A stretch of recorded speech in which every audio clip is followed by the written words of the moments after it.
Hello and welcome everyone to an as of yet unnamed, highly scuffed podcast with me and my buddy Jack. Do you want to say hi? All right, everyone. I'll think of a name soon, probably. Probably. Probably. I mean, We'll see.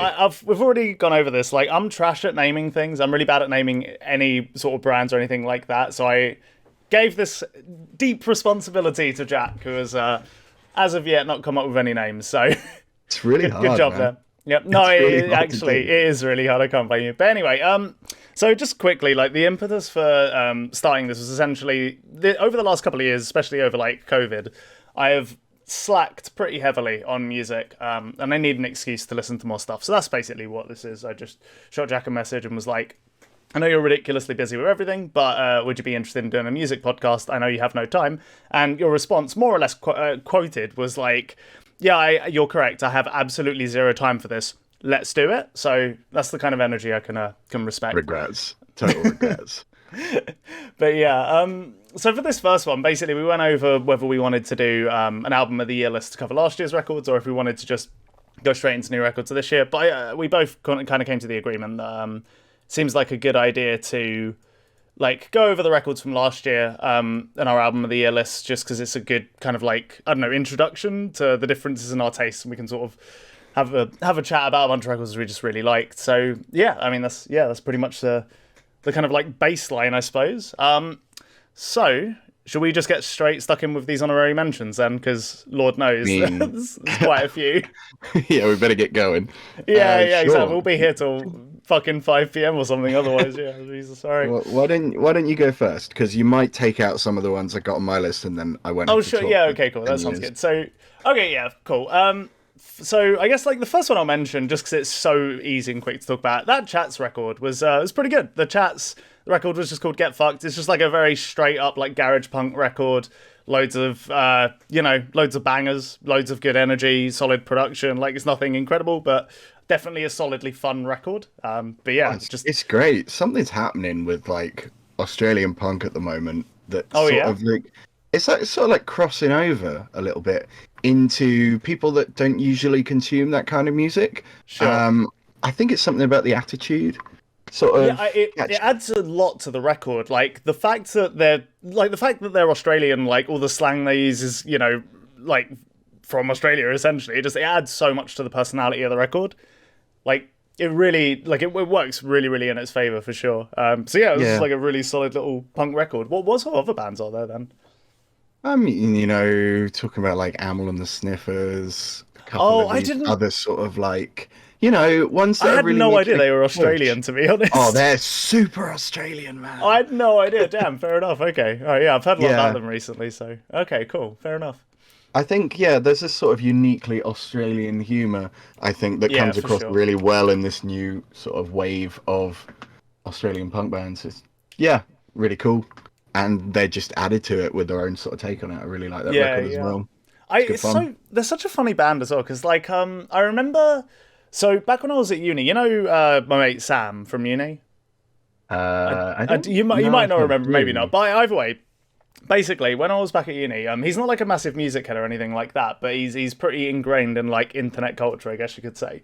And Yeah. basically like I heard about this band firstly because one of their video, I think the Smoko video Oh, that that when was that huge. dropped, yeah, Yeah. that was fucking huge because it became like a bit of a meme on the internet, and that's how I found out about them. And I was like, wait, what the fuck are this garage punk band? Like, what is happening here? It was so strange to see it just blow up out of nowhere. But yeah, it's been interesting watching their like development and whatnot. I'd like to catch them live as well at some point. They seem like a cool band, cool record. Yeah, Australian punk, it's cool stuff. Absolutely. Forgot about that one, but great record. Yeah, yeah. Do you want to go for one of yours then? Yeah, absolutely. I'm gonna shout the new Scalping record, Void. I thought it was Oh, yeah, I so forgot this good. came out this year too. Yeah, no, this was Yeah. I haven't listened to it a ton, but yeah, I got turned on this record when I saw them at Arctangent.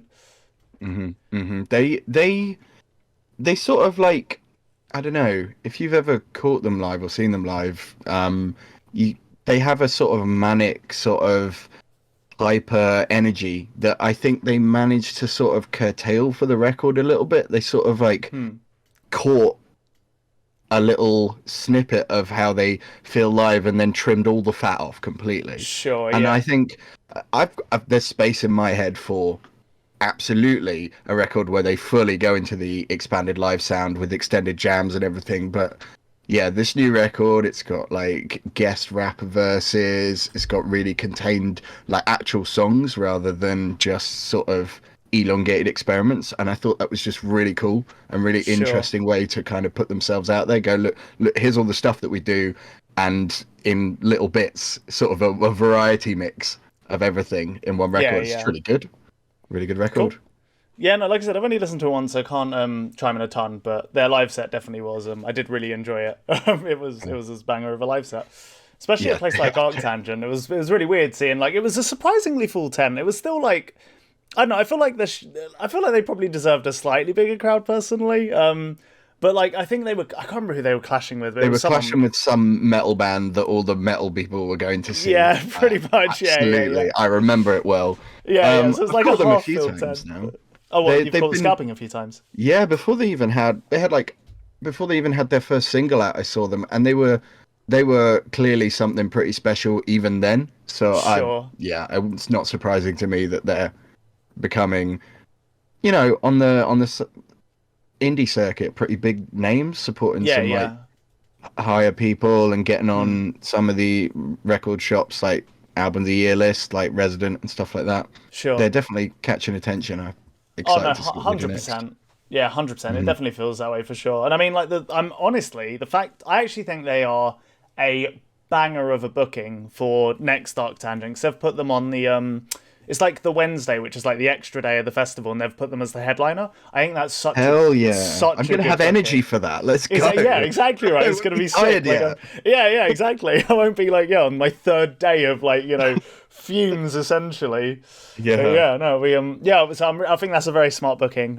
Very much looking forward to it. I'll definitely have to listen to this record more. I did enjoy it the one time I listened to it. So Yeah. yeah, Dude, it grows on you a little bit as well. Grows on yeah, you. It yeah. doesn't come out the gate, but yeah, no bad tracks. Cool. Definitely. All right, fair enough. Do you wanna go again? Yeah, yeah. My next one is I actually can't remember the name of the record. I've only written down artist names, but Okay, the let's see if I remember. Weege Dude. Oh, I don't listen to what the names of their records are. I remember it by the cover, the one with the Yeah. soil and their logo on the front, right? Yeah, yeah, essentially. Yeah, Yeah. yeah. It's just like yeah, basically. Oh god, it's something about roads. I can't remember. 1 minute, it'll be in it. Hang on. Yeah. Find out. There's always blood at the end of the road. There you go. So Yeah, like, that's it. I yeah, mean, I'm not gonna lie, guys. That's just a metal ass name. yeah, It all fades into nothing. Give me something 100%. new. Yeah, no, that album title is definitely yeah. It's just like, yes, this is a metal record. Here you go. Uh-huh. But having said that, the music on this record it is pretty much just straight up black metal. But like, god damn, it's just so intense. It's like some of the most intense black metal I've heard in like quite a while. I'm not like the biggest fan of the genre or anything, but like I found this shockingly captivating. And I know they've kind of moved away. One of the things I found interesting is they've moved away from like they used to be a much more atmospheric band, and this is the record where they were like, no, we're just gonna play fucking riffs, and right from the get go, I think it's the production's on point, the playing's on point. It's really intense, super full throttle. The riffs are sick. The song structures even are a bit more, I think. Kind of like it feels obviously because they're going for a less atmospheric thing now and more of just like a shred people's face off thing. So like if the songs go to more in a way they almost go to more adventurous places. At least in terms of I guess for what you would call I guess a fairly traditionally repetitive genre. So yeah, I don't know if you listened to this one, but this was one of the early records of the year for me that I like stood out quite a lot. Actually, I really enjoyed this one quite a lot. I feel like I only listened to it a couple of times and then it just sort of got lost in the noise. It wasn't that I didn't like it. I Sure. remember I liked their previous records quite a bit. I think I got turned on to them because obviously they share members with Amenra. And I was I like, had no idea actually. oh yeah, they do. Which is, I think, why they were so good at the atmospherics, and probably why, having two bands focusing on this kind of like whole atmosphere thing is probably just a bit much. Yeah. Like we can do something different with this one. Yeah, So yeah. it makes sense that they've gone in that direction. I got to check it out more because nothing against the band at all. I've enjoyed everything that they've done. I don't really remember this one. Yeah, I mean, I will say to be fair, it's like that if you listen to a lot of music like this, I wouldn't be that surprised if this kind of just becomes like another very good black metal record, if that makes sense. Like it just kind of it's not quite like, you know, it doesn't blend in as like white noise as such. It's not like average or anything. It's like like I said, I think it's solidly a very good record. So I think it would stand out to some extent, but stylistically, it definitely isn't doing anything like super out there to stand out. I guess it's just very intense. That's like the main thing. It's like really what I goddamn guess. intense. I think what might set them apart a little bit is coming from, you know, a sludge metal direction. Getting the production's probably pretty, you know, I remember in the last couple of records, pretty beefy rather Yeah, than on the actually, yeah, side of that's sort true. of like older, more sort of traditional black metal production, which is quite kind of on a knife edge, thin, sort of like razor Yeah, blades attacking. It's much kind of a beefier, heavier sound, and that I don't know, that appeals to me more than a traditional black record production, just on my own personal taste. I think that's sure, probably yeah. one of the things that sets it apart a little bit as well.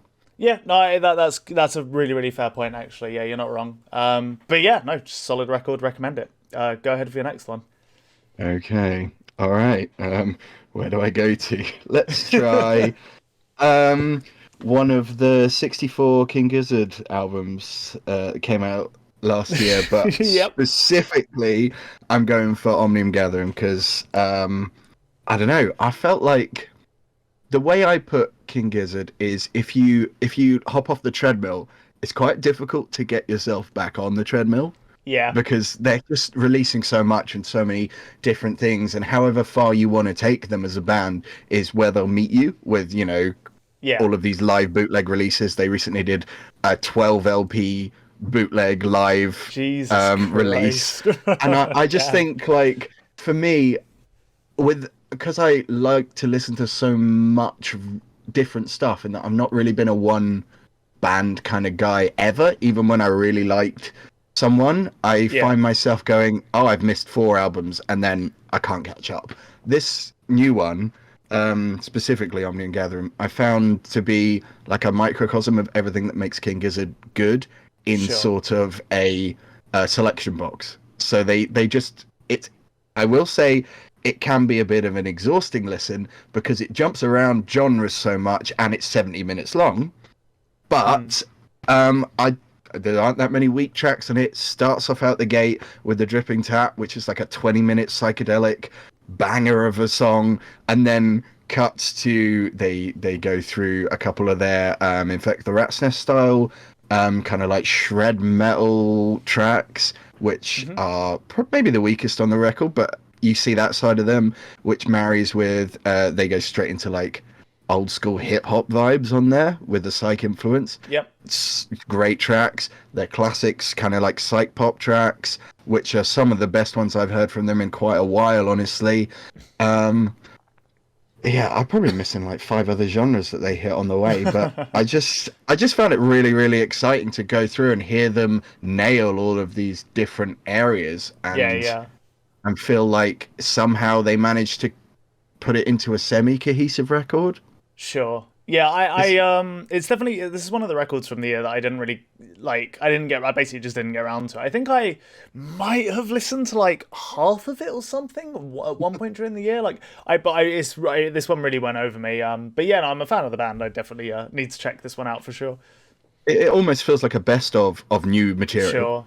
Yeah, well, I mean, that So sounds like a perfect record to come back in on, actually. yeah, that's exactly it, and that's why I think I connected with it so much because I hadn't properly been listening to, you know, regular King Gizzard releases for a while now. So Yeah, I yeah. jumped straight back in and felt kind of like I was back in Yeah, yeah. Just felt without at really home straight trying. away, yeah.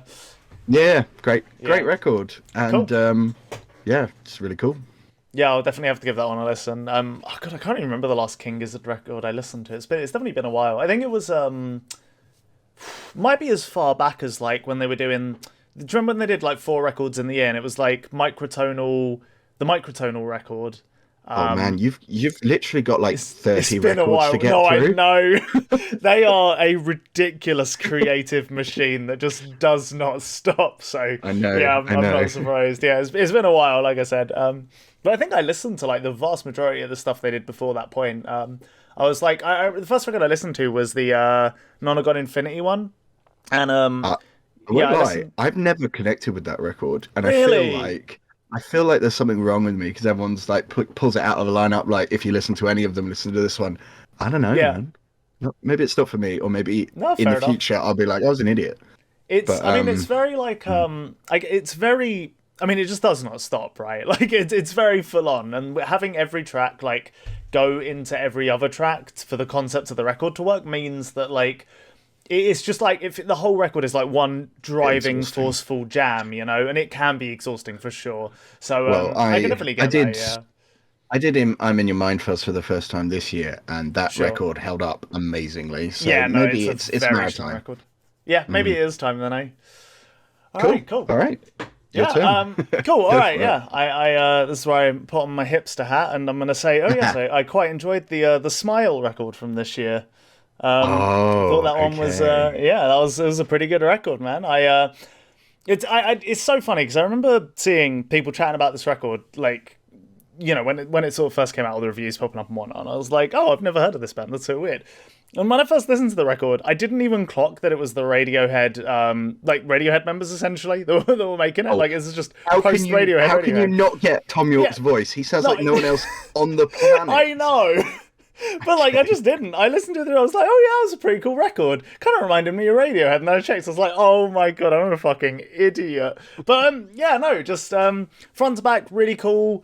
Like interesting grooves, feels very organic and jammed out a lot of the time. One thing I really like about this record is I feel like now that Radiohead has become such a like just like legendary band essentially, I feel like every time they put out a record it has to be this kind of like event, and they've put all this thought into it, and like what direction are we taking the band. I don't know how much of this is like conscious or whatever, but it always feels like each record has its like own identity that they've sort of crafted and really honed over time, right? Like there isn't really a Radiohead record that feels like underbaked, I don't think, at least not from the Oh, ones I've heard, but I I haven't. disagree, but sure, Fair sure. enough. Let's go on that one. But like, okay, so I've of Radiohead stuff. I've missed. I never did King of Limbs, and I never did yeah, keep Hail it to that the way. Thief. Okay, fair enough. All right. Okay, so basically you dipped on their two, in my opinion, weakest albums. So that's probably Sure, why yeah. you think that That they never. probably is why then, yeah.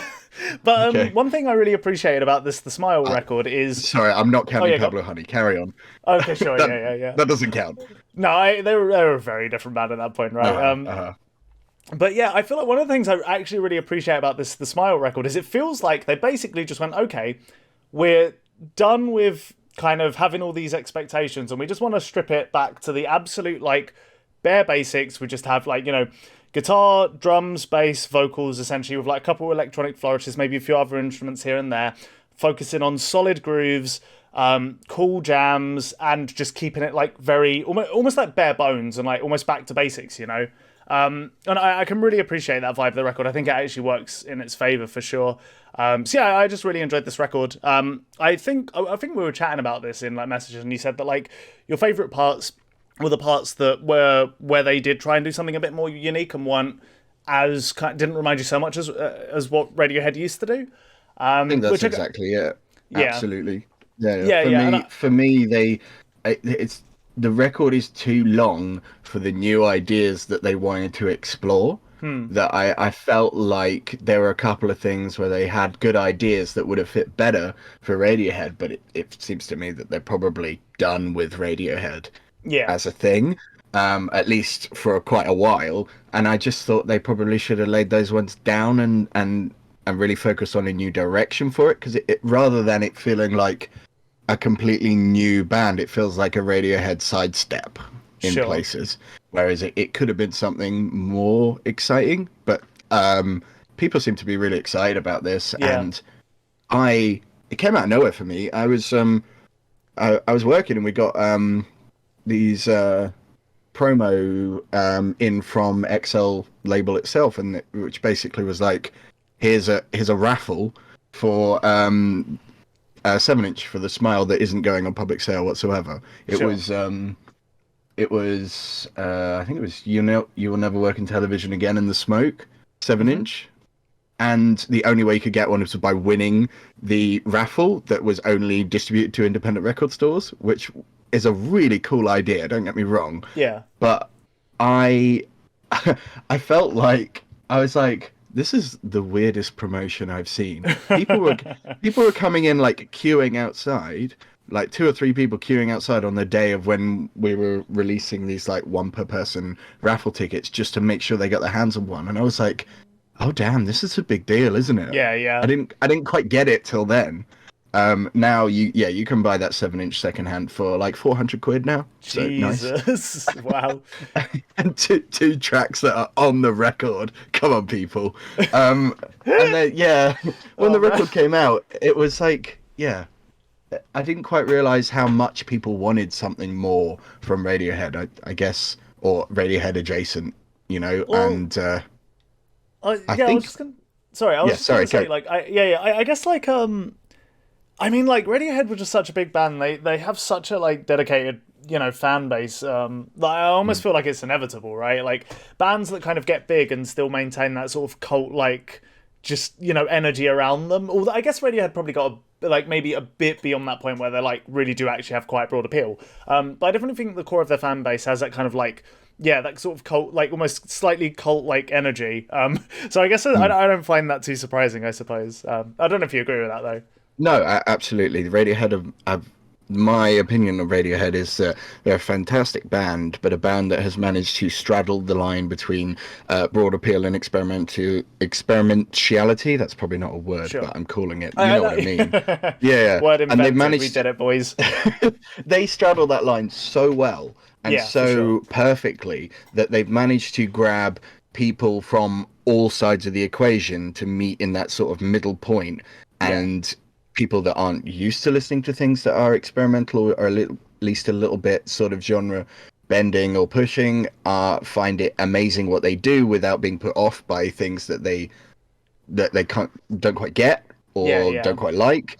And other people who listen to a lot of experimental or weird or different music can listen to Radiohead and appreciate how good they are at mixing those things with hooks and pop songwriting and an amazing sort of like songwriting decisions as well. Yeah, So yeah. they've kind of done a really good job and they deserve to be where they are. But I understand why they have such a rabid fan base. Absolutely. Yeah. Yeah. Yeah. Cool. All right. I guess that's everything we have to say for the Smile. Yeah. Good record. Lean into the bits that make the band more unique on the next one, please, lads. I think they will. Got a live Yeah. record coming soon. I think that could be quite interesting, at Yeah, least definitely. to see. It's probably already out. The record's coming out soon, but I think that might show some of their more experimental side from what they do live on record for the first time. I think that's pretty good. Yeah. Pretty cool. No, 100%. Cool. All right. Do you want to grab the next one then? Okay, what should I go for? Ooh. I'm gonna So many say options. I did. It really is. I'm gonna say I would love to shout out the new Knife Play record, Animal Drowning, Okay. which is a Top Shelf Records release, so you can get a sort of an idea of what we're getting from here. But basically, it is a dream pop, shoegaze, emo record that I just think really effectively gets across like really tight songwriting, beautiful fuzzy guitars, um, I, and it takes some weird turns as well. There's a couple of tracks where they really try something different. Like Ryan's song is sort of this echoey, sort of odd, almost off-key. Sort of sounds like someone wailing in a cave for 5 minutes, and that mixed with just huge banger tracks, Yep. beautiful tracks, all on sort of like a shoegazy sort of nothing-esque vibe. Just a really good record. Just a really good record. Cool. That's actually one I have absolutely zero familiarity with, so I'll have to check that out after this then for sure. Definitely, definitely. Nothing mind-blowing in terms of genre mixes. There's plenty of bands doing this, but I often do find the ones that stand out seem to, I don't know, they've got a spark. And Sure, yeah. yeah, the band have got a spark. I'm excited to see what they do next. Cool. All right. Okay. For me, we're getting very close to the top cut now. Yeah. All right. So I guess we'll go with. You know what? Let's go with. Did you listen to the Black Matter Device record? I did not, so tell me about it. Okay, so all right, so this this is a very straight up, just like aggressive, often colorful, which is kind of an interesting term for the genre. But yeah, this is a very aggressive, colorful, short and sweet mathcore record.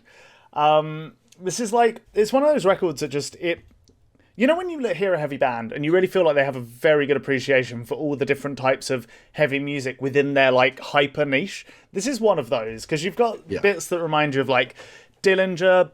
You've got bits that have the super like chaotic, harsh, feedbacky energy of like the Chariot.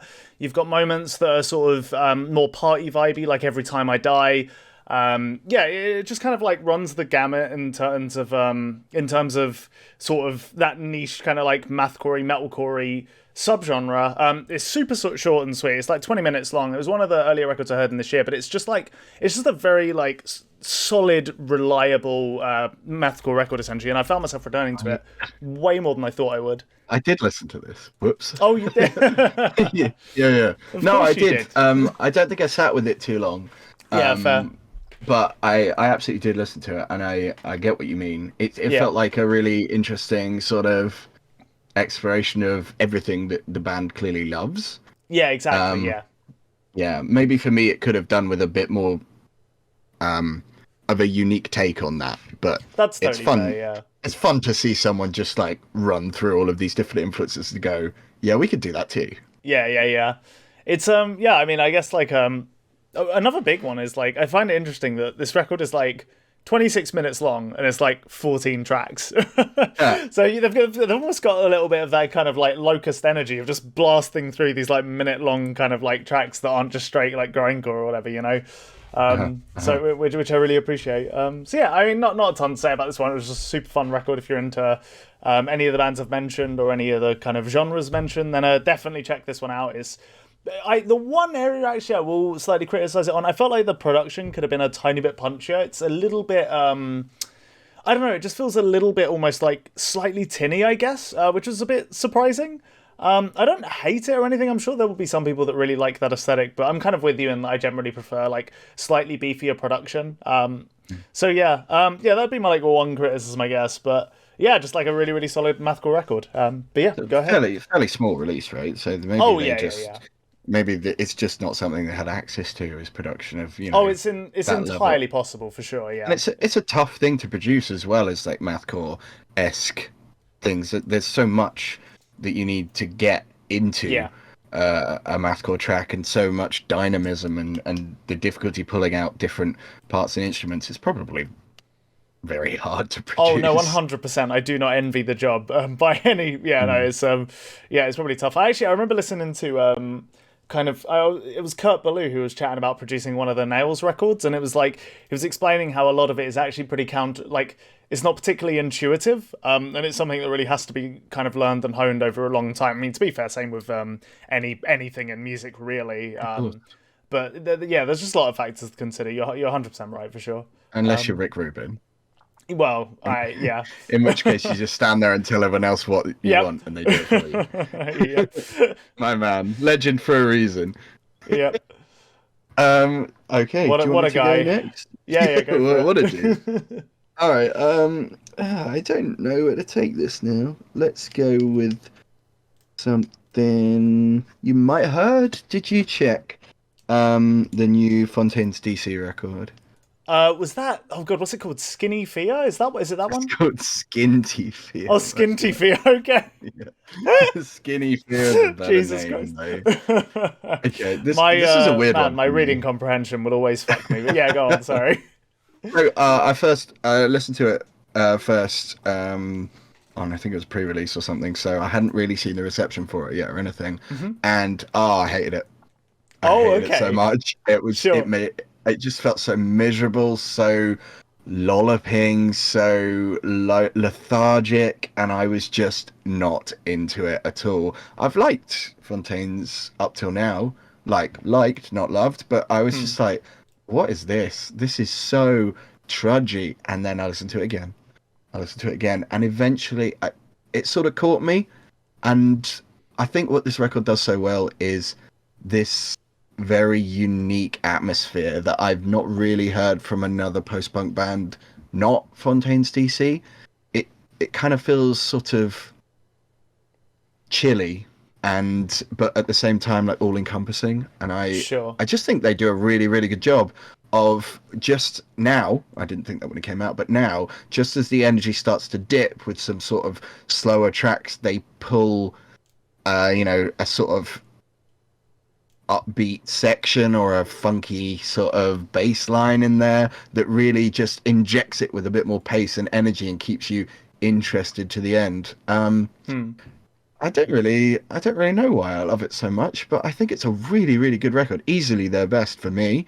Fair. Um, I don't know what you thought of it, if you heard it even. So yeah, I did listen to it. I know for a fact I listened to it at least once, and I found it really interesting because you're totally right. It is like a very almost like, yeah, kind of like lethargic, chilled, like atmospheric post-punk record. I can't talk too deeply on it because, like I said, I really did only listen to it once.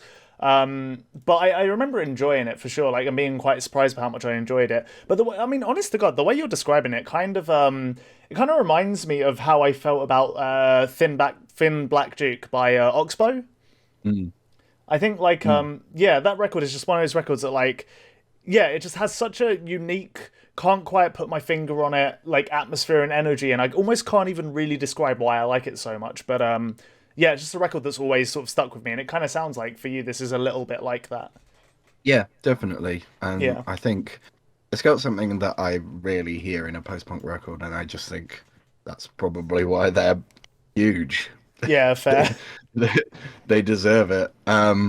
Maybe I need to go back to some of their early ones and really give them more of a listen, because again, Hmm. band I've always liked, not loved, really Yeah, did yeah. love this record. So yeah. Cool. All Um, right, fair I, enough. Cool.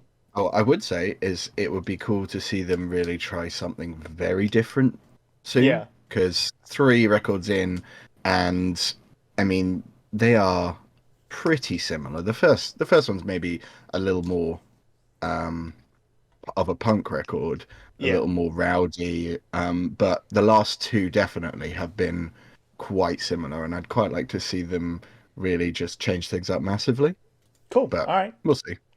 Yeah, yeah, I guess we will. It is interesting how like sometimes just hearing a record honed to like honed over sort of a band's like over a slightly longer period of time, and seeing the songwriting improve can sometimes make you go back and like re-listen to the ideas that were maybe just like just sort of just barely there at that time and really appreciate them kind of in or see them in a new light, right? Like hearing the third record and hearing the ideas really fleshed out and sort of understanding the appeal a bit more, you can like go back to the second record and I understand like exactly where this is leading now. I get it a bit more. It makes a bit more sense, you know.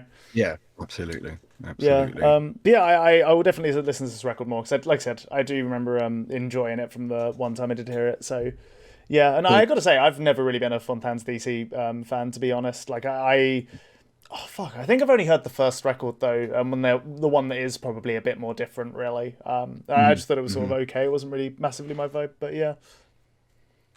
All right, cool. You got any left? Yeah, yeah, I got so I've left Cool, let's go. the yeah, I've left these. So everything I've mentioned up to this point is like, yep, really enjoyed these records. Like up until I had a good time with them this year. Listened to them a decent amount. None of them blew me away or anything like that. But these next three were actually really hard to cut from the list. So we'll start out. These were in no particular order. They all, honestly, on any particular day, they probably could have been my number 10.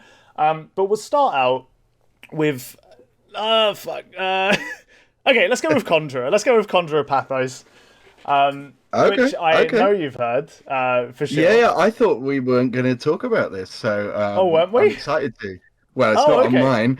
Oh, gotcha. Okay, yeah, fair enough. So this is one of those records, man. Like, Conjurer are one of those bands where every single thing they've released, I've listened to it initially and I've gone like, oh, it's just not quite for me, is it? And then I'll go see them live or I'll listen to it in a different context or something like that and I'll go, oh no, I totally get it now. This band is sick. It's like ridiculous. And it 100% happened again because like I think Maya is one of my favorite metal debut records in like quite a while. Maybe like it's up there in terms of metal debut records for like the last decade for me. Like I think it's truly a like brilliant record. I really love it. Okay.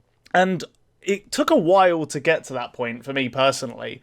So when I heard this record and I realized they were going in a much more kind of expansive direction, bringing in slightly more almost like ambitious genres into the mix, opposed to just sticking to that kind of like very like heavy sludge sound. It was almost like I don't want to say it was like disappointing hearing it first time, but it was definitely like, oh, okay.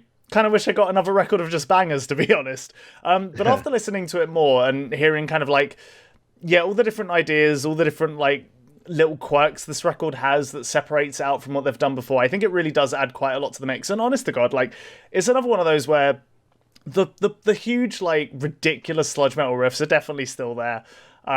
So yeah, I mean, it was just they went for something more ambitious. I think it actually panned out pretty great in the end. I will say I still don't think I prefer it. Like, I still think Maya's probably the better record, but I mean, these are two like just brilliant records from a really kind of like what's the word? A really promising, yeah, just a really promising metal band essentially. Yeah, I really enjoyed this record. They're hitting the big leagues now. This new Yeah, one was 100%. on Nuclear Blast, wasn't it? So I mean, I actually didn't know that, to be honest. Was it? oh Oh yeah, it damn! was. I had no idea. Yeah, they've so they are really, I think, pretty much with this one solidly set themselves as like one of the big sort of big but still underground UK metal bands. Yeah, for sure. So I think I kind of get where you're coming from with the record. It definitely is trying to expand a bit on what Maya was doing, but I don't know. I'm not sure it did it enough for the length of the record. Sure. For I think that they could have pushed the boat out a little further with the length of record they were going for. They really could have tried some stuff on the track, on some of the tracks that I don't quite think that they did. They have, as usual, Conjurer are a brilliant band, and they are very, very good at what they do. So when they write a Conjurer track, you know what a Conjurer track sounds like. It sounds like a Conjurer track. It is brilliant. But I thought that when they were trying something a bit different, they would sort of like lean back into what they know a little bit too much. Sure. So they sorry, maybe expand like into. Sure, go. No. Okay, yeah, well, okay. Go Are you talking about the bits that kind of like tried to be a bit more atmospheric and expansive, where there was like, you know, acoustic guitars backing and things like that? Yeah. Okay. Yeah. Fair enough. There were like, there's more like these acoustic tracks with longer leading times, but I always knew where it was headed. It was headed back to a Conjurer riff, you know, and a heavy section. And I just thought maybe we could have got a bit more, because they're so talented and so good sort of metal songwriters, that maybe they could have done a bit more with it. And I hope that's where they go with the next one. Sure. I agree. I think Maya's the best record. Even their first EP, was it just called One or something like that? I think is just as good as one of those two. I think they managed to do what they're trying to do a little bit better on there, but I still think it's a very solid record. Cool. All right. Yeah, I don't really have much more to add on to that. You are right. It's definitely like they're not. You're not wrong. They definitely aren't changing the formula like a ton or anything. Yeah. I do you know what? One thing I will say that is kind of interesting, and I kind of agree with you to some extent, because I feel like with Maya, the songs on that record have more of an individual personality than on this one.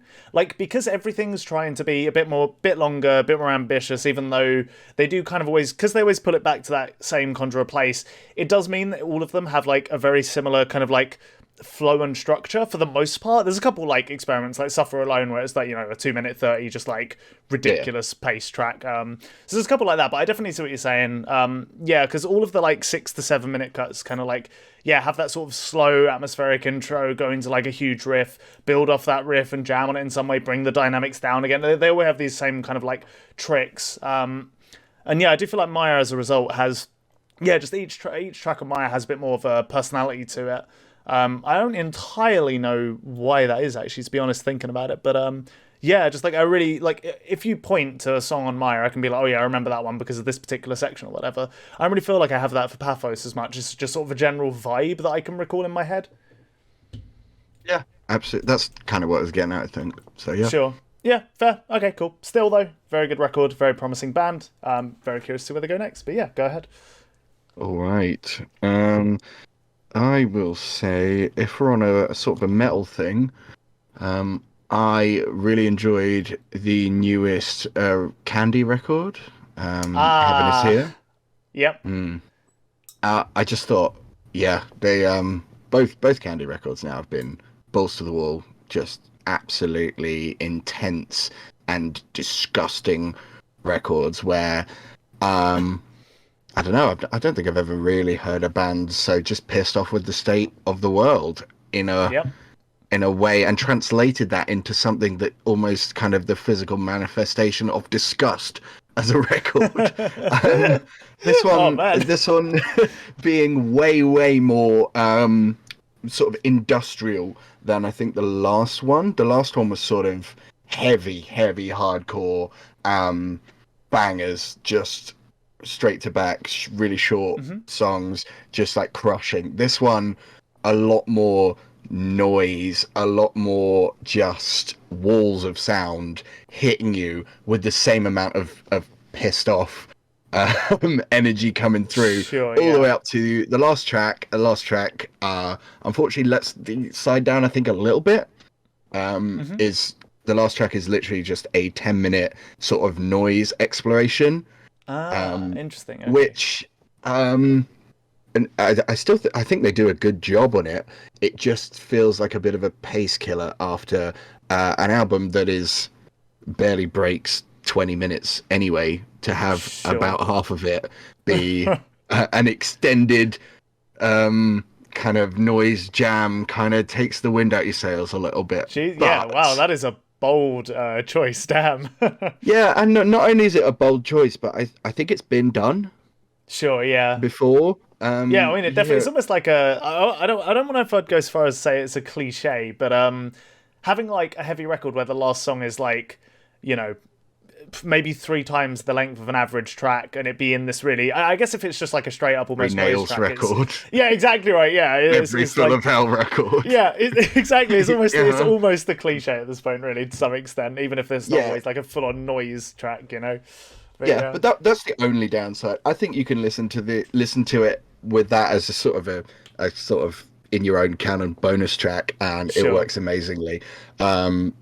Yeah, just a great record if you're cool. into that sort of thing. That sounds Extreme, very heavy, very yes. gross, It sounds like disgusting, it pissed sounds. off. Yeah, it sounds like exactly the kind of thing I should listen to, and I've heard a lot about Candy over the last few years, actually. But yeah, I just never got around to listening to them. But yeah, I'll definitely check that one out. It sounds like it'll be up my alley. So I mean, if I know the things that you enjoy on this side of sort of like punk and metal, absolutely, this is your yeah, thing. cool. All right, yeah, 100%. I'll get on that as immediately. I reckon that sounds like it'll be a very fun listen. Cool. All right. Okay, cool. Am I good to go for my next one? Yeah, absolutely. Cool. All right. So I've only got 2 more picks. I don't know how many you want to do. I'll keep it short, and because we can Okay, go sure. forever on this. I'll pick Really a couple. good, How yeah. about that? Go. Okay. Yeah. Sounds good. Sounds good. Okay. Well, this is a record that I know both of us have listened to. If it's on your list, which it might. Oh no, it's not in the list you sent to me that was out of Okay. order. But I don't know. You said you were replacing one of them, maybe. So for me, the next one I want to talk about is the Billy Woods record. Okay. Okay. So the Billy Woods record, Ethiopes, experimental. Yeah, you have to say which Billy Woods record Yeah, is yeah, first too. Ethiops, yeah. Right? Yeah, experimental, very abstract, sort of avant-garde hip hop artist.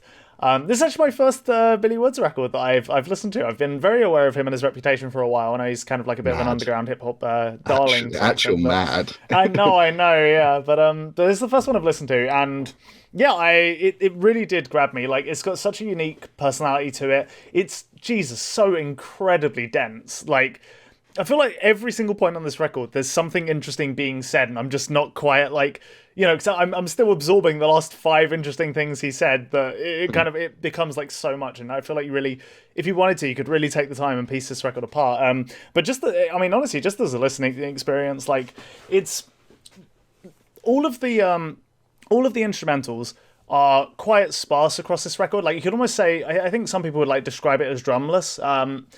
And I think that's fairly apt, to be honest, because a lot of it is just kind of like these synth loops or, these instrumentals built from a variety of like pieces of percussion and just things you wouldn't normally hear in this style of music. But it just fits what Billy Woods is doing so well because he really leans on that kind of way more spoken word side of hip hop.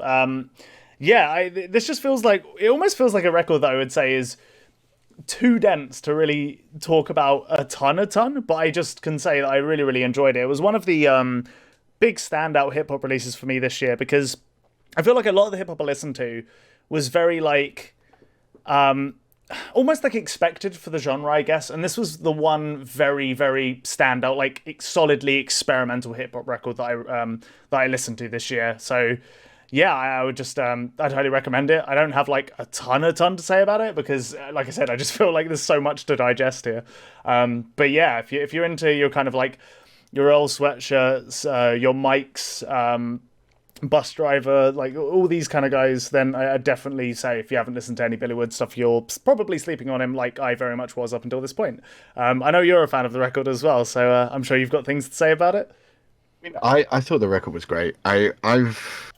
I've liked pretty much everything Billy Woods that I've listened to, just liked and thought was really well put together, really solid, very interesting. But this one, like you said, took a bit of a turn, I think. And you said you could describe it as beatless. I'm not sure whether I'd agree. I think the beats are almost deconstructed. Sure. Like they feel like jigsaw pieces of normal beats scattered around the tracks and then pulled together in a way where you can clearly tell it's done in an incredibly musical way because it is so difficult to break something down and then scatter the pieces around and still everything doesn't fall apart. It holds together. Yeah, of course. That's how I feel about the record. It almost feels like at any moment it could just collapse under its own weight and its own sort of disparity. But his skill as a rapper and his just general skill of putting this together keeps it all together. And I think that's what makes it such a great record. Is that? Yeah, no, 100%. I also think the other thing as well is like it. For me, while I was listening to it, I definitely agree with you. Like, I think describing the beats as almost deconstructed does make a lot more sense because it still has like, it's not like I almost can't think of the words to describe it, but it's not like it goes full on like to that point of being ultra experimental, like bordering on unlistenable. It's very like there's still like a vibe there, and it's definitely got like a very solid atmosphere. Like I feel like a lot of the recording is kind of like. I don't want to say like reverby, but very just like fuzzy and warm while still being quite skeletal, And I just think it does that incredibly well. I do find it quite atmospheric at times for sure. But yeah, no, just very very solid release from Billy Woods. I didn't know this was. You said this was something that was. Did you say it was a little bit different for him, or did I mishear you? I think he's always been an experimental artist, but I think this one probably takes it to a more of an extreme than he's done in a while. Okay, cool. All right, yeah, fair enough. That's interesting. Because like I said, this is the only Billy Woods record I've heard thus far. So, yeah, another thing I need to rectify. But yeah, yeah. I mean, when he writes a banger, he writes a banger. Fair. Okay, cool. All right, I'd be interested to hear that. Yeah, absolutely. Cool. All right. Neat. Do you wanna, all right. Yeah, go ahead. Yeah, I think I've got a couple left over. Like I really want to talk about, and then the rest I think we can ditch. But let's say a big one that really surprised me is the debut record from King Hannah.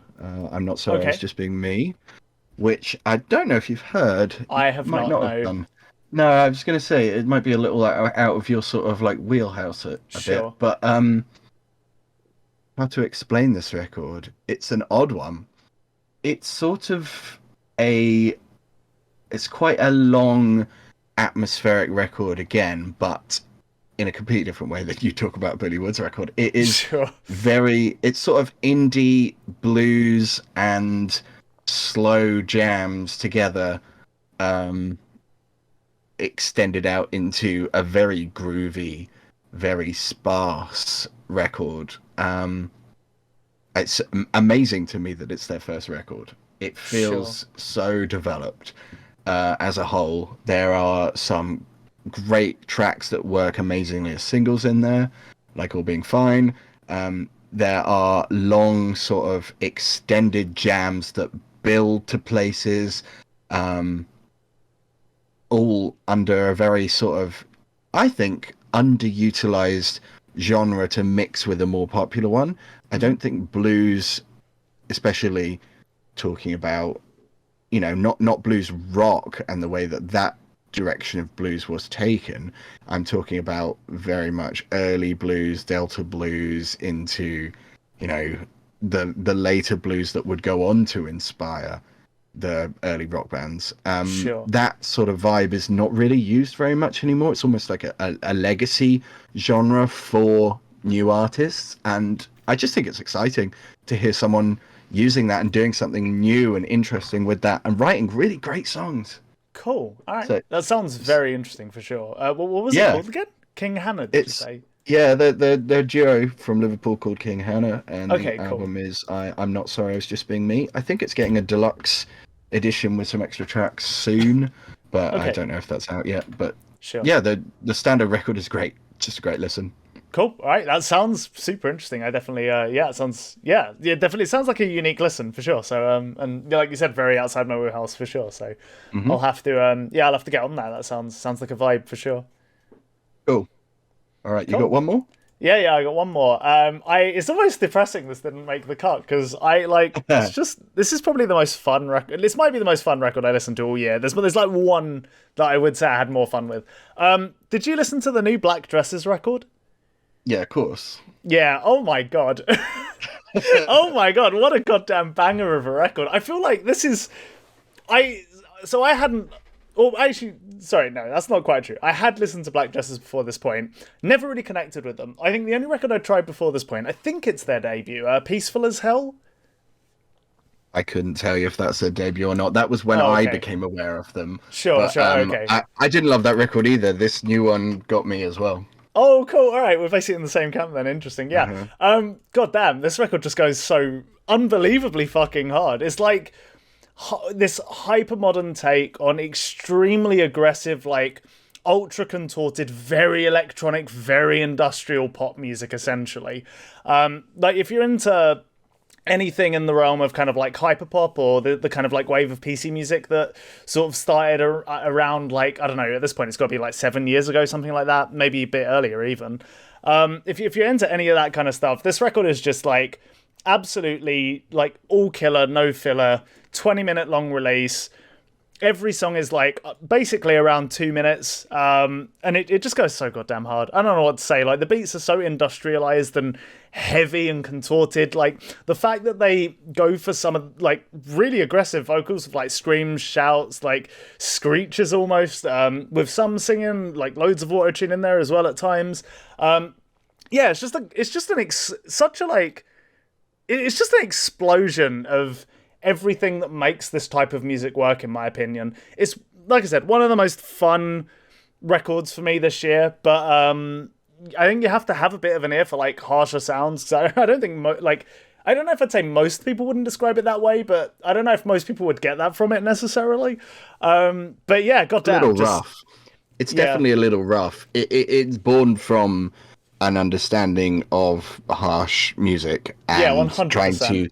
to almost using that as a lens to look at pop through, which I think again is not done that much because it's the a lot of the time the focus of pop is listenability, Yeah, of and course. almost jamming those two things together, jamming something that is known for its listenability and something that's known for the complete opposite together, is a wild thing to do as a core concept, and Yep. that's why I think it's so exciting that that's something that they're doing and doing No, well. 100%. Although I don't think they exist anymore. I think some No.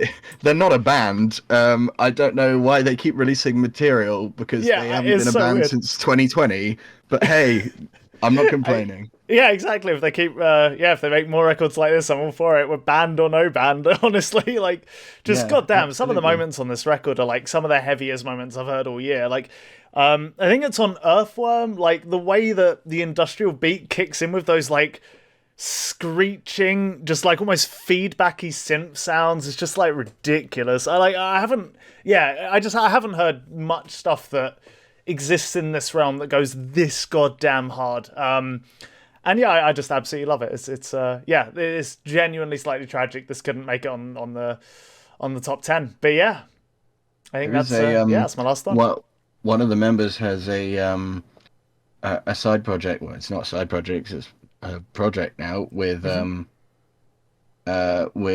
someone else who I don't know called Angel Well, the new project's called Angel Electronics that just had an Okay, EP release like last week. Well, I cool. haven't All heard right, it yet, but it's probably sick. worth putting on the list to listen to because Yeah. if they're doing something that exciting, then I'm sure that that continues. I mean, honestly, that could be an episode 2 discussion point, I reckon. To be honest. Yeah. Yeah, yeah. Well, yeah, I'll be well hyped to listen to that. Cool. All right. Yeah, awesome record. I agree. It's almost an EP, really, but Yeah, it's a yeah, record. yeah, yeah, yeah. I mean, it's the whole EP album thing. It's very much like Uh, self-defined, right? It's whatever yeah. you, yeah, whatever you want to put it out as to some extent. But yeah, Oh, that gives me a nice transition into a real EP. Hey, um, sick. um, Greet Death's New Low, an EP they Ah, put out last year. I have been aware of this band for a couple of years now. I didn't listen to their debut when it came out, but I did listen to New Hell. Is it New Hell? God, I wish I I could remember can't that. remember.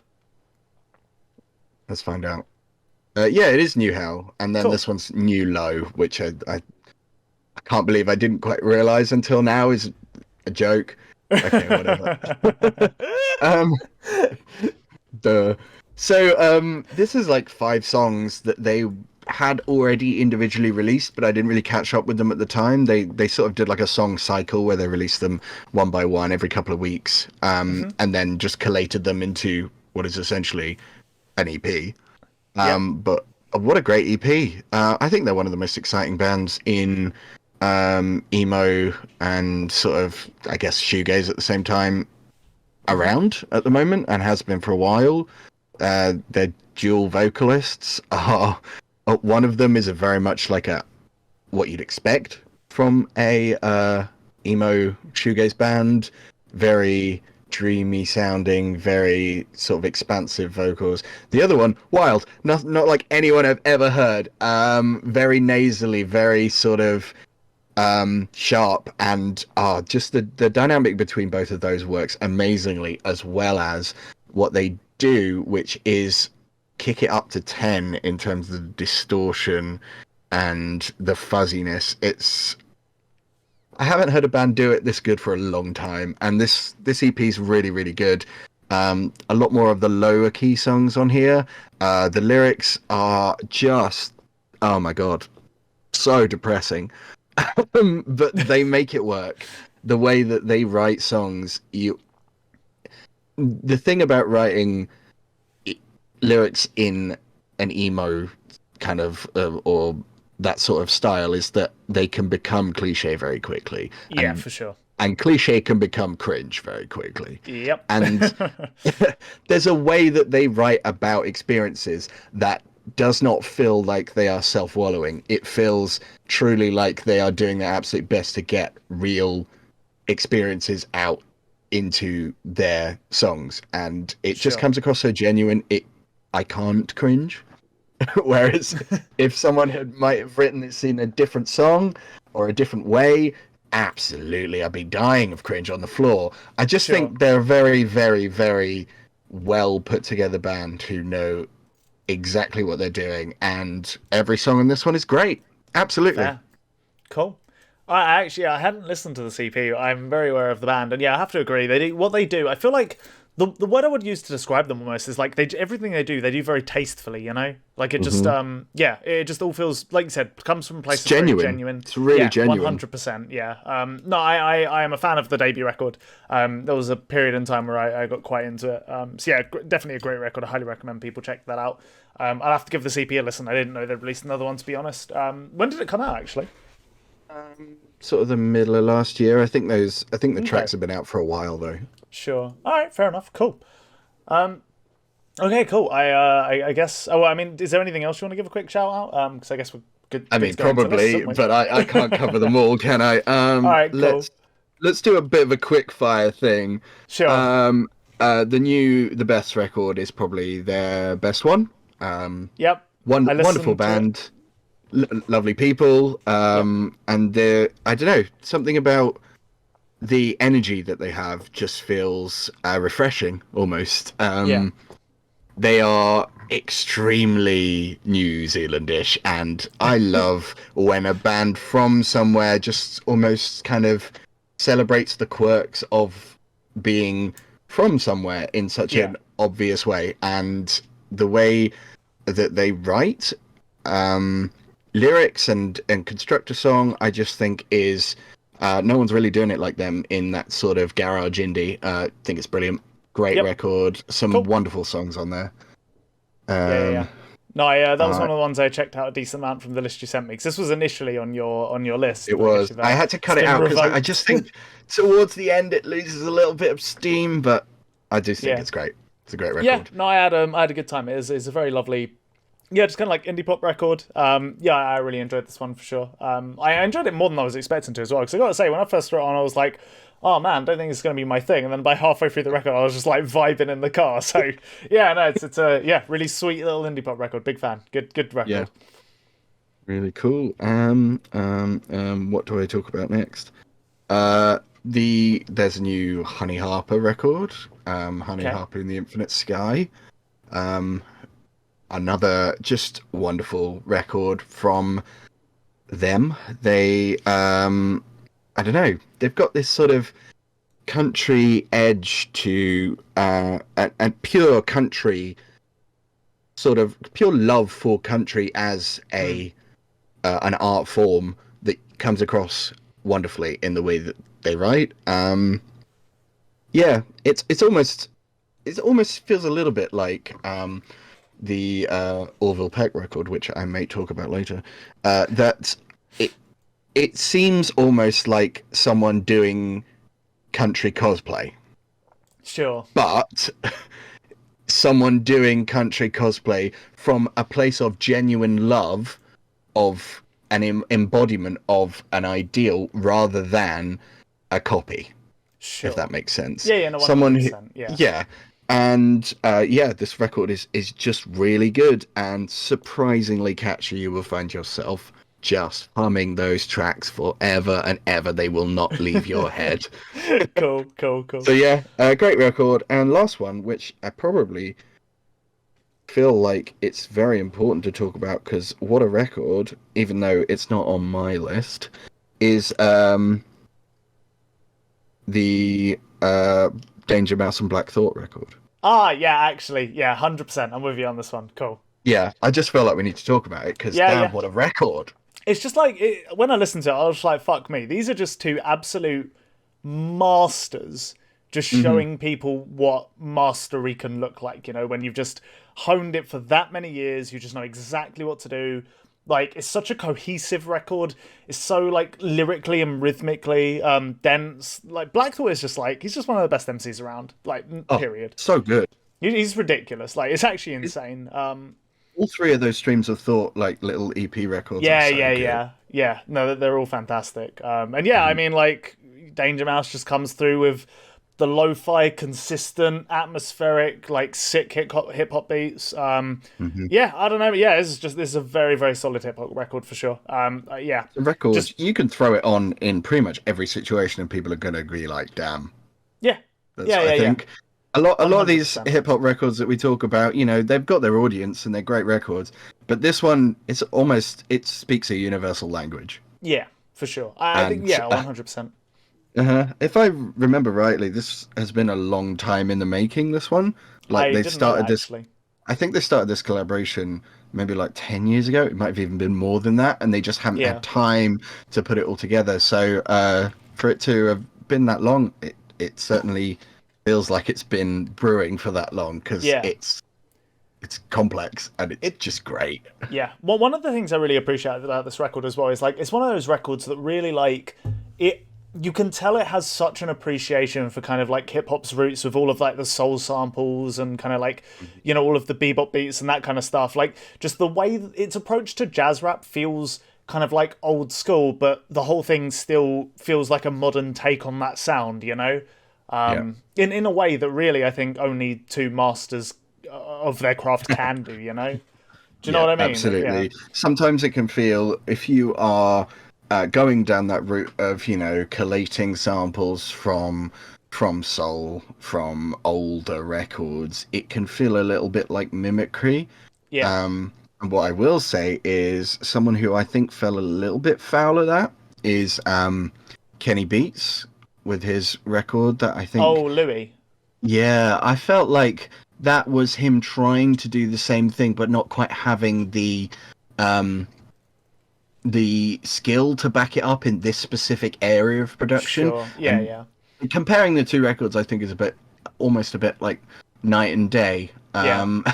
That I don't think Louis is a bad record by any stretch of the imagination, but I do think that one of these feels like someone was born to produce specifically this kind of music, and the Yeah, other one yeah. feels like someone doing a really good impression. Sure. Yeah, no, I get the comparison. I didn't listen to Louis a ton, but I have listened to it as well. And I was a bit more lukewarm on it than other people were, seemed to be as well. So yeah, no, I get what you're saying 100%, and I largely agree for sure. So yeah, and you know what, while we're here, actually, just quickly, I don't really one of the things that for me this year has been interesting is for the last like I don't know maybe 3 or 4 years, I really feel like for me, rock has not had as much of a presence in my like end of year lists, just because I feel like I don't know, especially in the mainstream, it feels like the genre had kind of I don't know, it just didn't feel like super creative or interesting, and I feel like hip hop was really picking up that slack and pushing that boundary. But for the first time in a while, I feel like it's actually reversed this year. And like, just quick shout out to a couple other hip hop records that I thought were really, really great. I listened to them quite a lot, and I felt like they had a lot to say and a lot of kind of like just a lot of good craftsmanship behind it. But they didn't make the cut just because I feel like I've heard these records before. But the Conway the Machine record I thought was great, and the Benny the Butcher record I also thought was great. Both of those kind of along the same lines as the Danger Mouse and Black Thought record. Although I thought Cheat Codes was solidly the best out of those three. But yeah, all of those three definitely worth checking out. Really, really solid hip hop records. If you like more of a story focus, I feel like Conway the Machine delivers something that's a bit more personal, bit more of like a painting of his like life, or like a what's the word?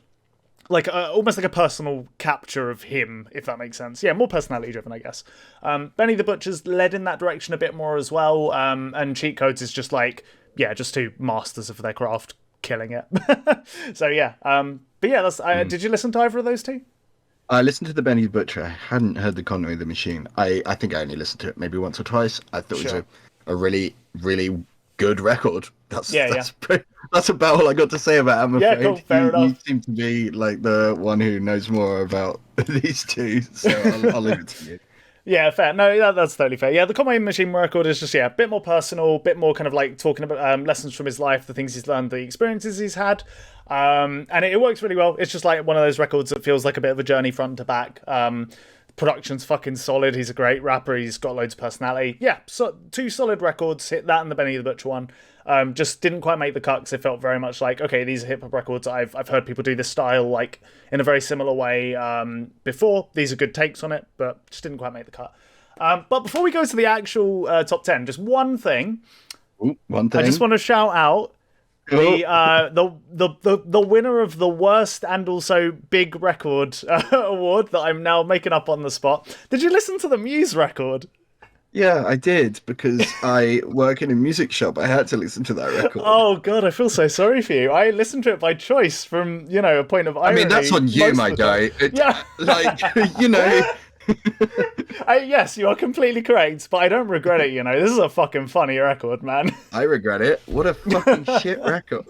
Yeah, Jesus, how I don't know how you feel about Muse in general, but for me, this is like a How the Mighty Have Fallen kind of thing. This is like I've been so I used to, when growing up, I had a friend who was like an ultra Muse fan. So I always felt like when I went around his house, I'd hear Muse, so I never needed to listen to Muse. But I always had an appreciation for those early records, like Showbiz, Absolution, and Origin of Symmetry specifically. I think all of those are great. Origin is like fantastic. Absolution, Origin of Symmetry. Oh, great Yeah, records. incredible records. Showbiz is a little weak, but I can Fair. see why so many people regard it like a lot. The moment that they put out Black Holes and Revelations, I was like, I don't know if this band is for me anymore. And then Yeah, 100%. the Resistance after that, and I was like, my guys, you're taking it too far. Okay. Hang on, Queen. Hang on. I actually think The Resistance is a pretty good record. That's the one, slight peak in the trough of shit that slowly sloped further and further down. And honest to God, after hearing like Drones, I was like, they can't get worse than this. Can't This get is, worse. like conspiracy brained. It's like, you got the full-on dad metal cock rock shit on display. Like, this is not for me anymore. And then, lo and behold, this... You missed this comes out. Theory. Oh, yeah. Well, yeah, I missed it on purpose, so I don't want to be reminded of that record, to be honest. Yeah, about. exactly, yeah. But, oh my God, this is like special bad. This is like condensed cringe with just trying to be theatrical and heavy and like, it just... Oh, God, it's so bad. It's so like... It's just an amalgamation of all the worst things that Muse have done over the last, 10 years distilled into a perfect formula of shit. Like, it is so bad. It's an amalgamation of the worst trends in mainstream rock music of the last 10 years. That's totally fair. Yeah, 100%. Like, you name a direction that you are disappointed that rock music went, and it's on display here. They've got their the overly theatrical kind of bluster that just feels awkward and lumpy. You've got the saccharine sort of like cringe balladry. You've got that intense chug chud rock metal stuff going on with the weak ass like when a band doesn't want to commit to a heavy vocal, but they want a specific bit of a song to go hard, because they're real. So they have no harsh vocals, and then they'll just go over like one, maybe like up to like 5 seconds of a really like basic ass riff tuned really low. Yeah, it's everywhere. It's absolutely. And it's horrendous. They're desperate to be badasses, and they're just the complete opposite. I think if they had simply admitted to themselves that they're corny and leaned on it a little bit, I think they could make an all right record. Yeah, just make it fun, right? That's what you have to do. Just like, they're so sure that they're hashtag real rock that it's killing it, and it's killing them. And I do not understand the adulation for Muse anymore. I'm sure that their live show is a good time. They are very, very good at, putting together a show, but that does not make a good record. And it doesn't matter how good the show is or how many fireworks you put on. If the music you're playing is garbage, it's gonna be shit. Yeah, 100% agreed. Also, as a special mention, Bellamy, mate. Rammstein. Bellamy, mate. Bellamy, what are we doing here? You just you gotta quit the conspiracy brain, brother. It's consuming you entirely. But yeah, look, he wants to shout out about the establishment, but at the same time, his label, who are massive label, I think he's just straight on Warner Music or something like that. They will not let you directly be political. This is my conspiracy brain coming out. So, oh God, here we go. Let's go. So, I mean, it makes sense, doesn't it? I feel like you are allowed to be anti-establishment, but the moment that you're pointed on one specific issue or one specific thing in a real tangible sense, you lose potential listeners. So if you are on a huge label and you're doing a huge record, but you want to be anti-establishment, vague shit, vague everything, and that's why it comes across so conspiratorial, because instead of being able to point out the failings of very specific policies or people or political parties, you have to be like, and isn't stuff fucked? Oh, everything's Yeah. bad, isn't it? Wonder why it's bad. Ooh, But it's like because you're not allowed to say anything. I could kind of see that. I wouldn't be that surprised if you're like, there's an element of what you're saying that is absolutely true. Because, like, you know, at the end of the day, yeah, huge labels are going to have like some say over the creative process. So there's almost definitely a part of what you're saying that is like at least partially true. Whether it's like a direct thing or more of a kind of like implied, like, you know, Yeah, I think like an implied bit of pressure or whatever. Muse made a song about the military-industrial complex naming people by names, I think it probably wouldn't get through. But if they made a song about metaphorical marching robots to war or something, then labels like, yeah, that's fine. Yeah. I the thing is though, the one thing which I'll say, like, I don't know if that's quite it, is that I just also don't know if Matt would do that, because it seems like the areas where he has been specific in the past, it's like he's like, you know, he's like a 9/11 conspiracy theorist and whatnot. It just like, he seems to go for some of the wackiest shit when he gets more specific. Actually? Yeah, like I'm pretty sure there's a song, I can't remember what record it was on, but like, yeah, the dude is like when I say conspiracy brain, I mean like there are specific conspiracies he believes in, and it's just like, oh god, you need to calm down with it. But anyway, oh god. Yeah. Oh god, that was stuff worked up there. yeah. Oh god. But yeah, no, that was a lovely little cleansing palette before we talk about a bunch of really, really fucking excellent records. So, do you want to kick it off, or shall I? Yeah, take it away when you're ready. And do you want to go first? So I was gonna ask, like, who do you want to? Should we do your list first, or start? Sorry, start with your 10 or my 10. What would you rather do? Why don't we do 1 and 1? 1 and 1. What do you mean? Like my 10, your 10, my 10, your 10. Oh yeah, no, that's my 9, your 9. Yeah. So we got a bit more balanced. Yeah, no, that's what we're gonna do. You said start with your 10 first. I was like, what? Oh no, is in your number 10, not your top 10. Okay. All right. I don't mind. Okay. We can go from whoever. No, I can go first. That's fine. All right, cool, sure. Take it away. Then. So yeah, my number 10, and bear in mind this list was painstaking to actually put in order. Any of these are excellent records, maybe apart from the top 3, which I probably would actually keep in that order. Any of these could be anywhere, but I went with the Birds and Row record, Grease Klein. Ah, yeah, okay, cool. All right.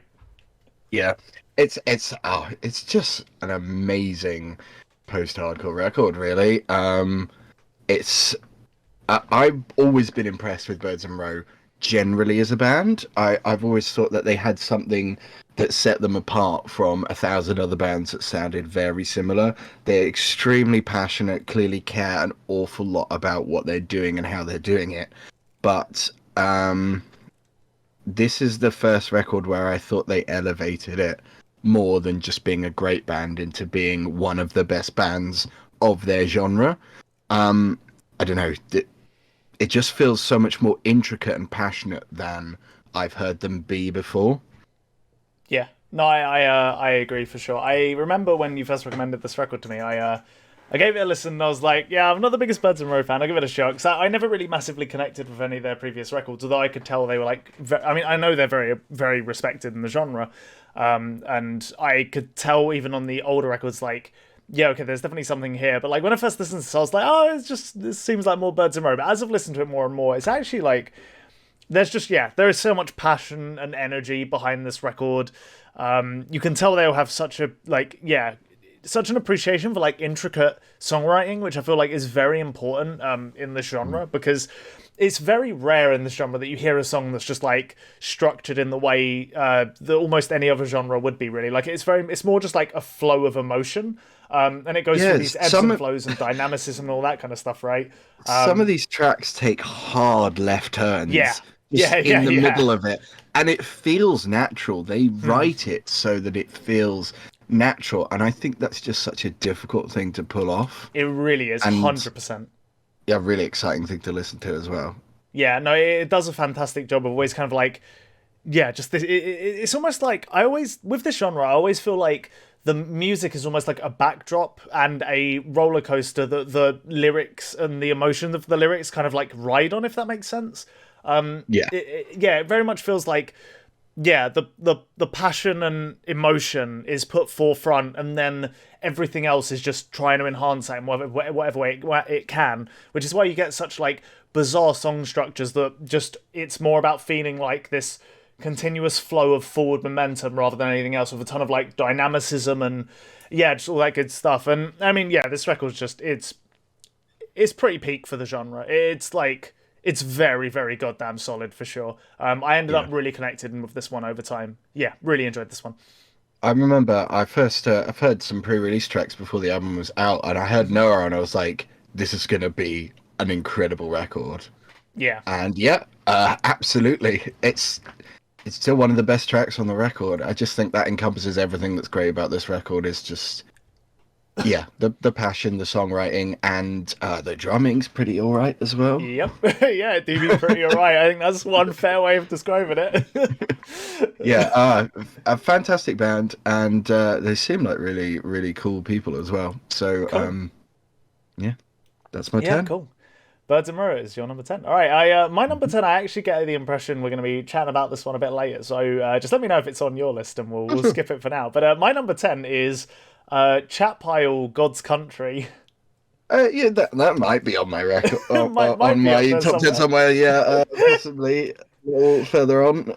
Cool, cool. All right, well, I'll give a quick description of it. Basically, if anyone's into like kind of like a sludge metal-y take on almost like a, I guess like a post-punky-ish or noise rocky-ish core and center. This is definitely like one of those records that just does a very interesting genre fusion, and there's a lot to appreciate about it. But yeah, we'll get to it when we see it on yours. So what's your number 9 then? Oh, okay, back to me. My number 9 is the Hatchie record, "Giving the World Away," Cool. Okay. Yep. Go ahead. which is a really, I don't know how to explain it. It's almost an intensely sugary, massively produced dream pop record. It feels like someone amped up a I, I'm not explaining this very well. Let me It's a start difficult again. record. No, it's a difficult record to explain. But so I didn't. This is one of the ones that I listened to, I think maybe once through, and yeah, it's got a very unique vibe. Like I don't know how I'd describe this either. This is a pretty interesting Feels record. let me say it feels like someone playing 5 Cocteau Twins records at once. Oh God, why is that so accurate? It's just huge, and I've always been aware of Hatchie, I think, for since her first EP, and thought this is really cool stuff. But what sets this record apart. I just think the songwriting has taken a massive upswing. Every single track is not only catchy, but just expansive and massive, and it feels like you are in the middle of like a dance floor surrounded by rows and rows of speakers, even at low volumes, and Yeah. that amplifies this sort of record so much.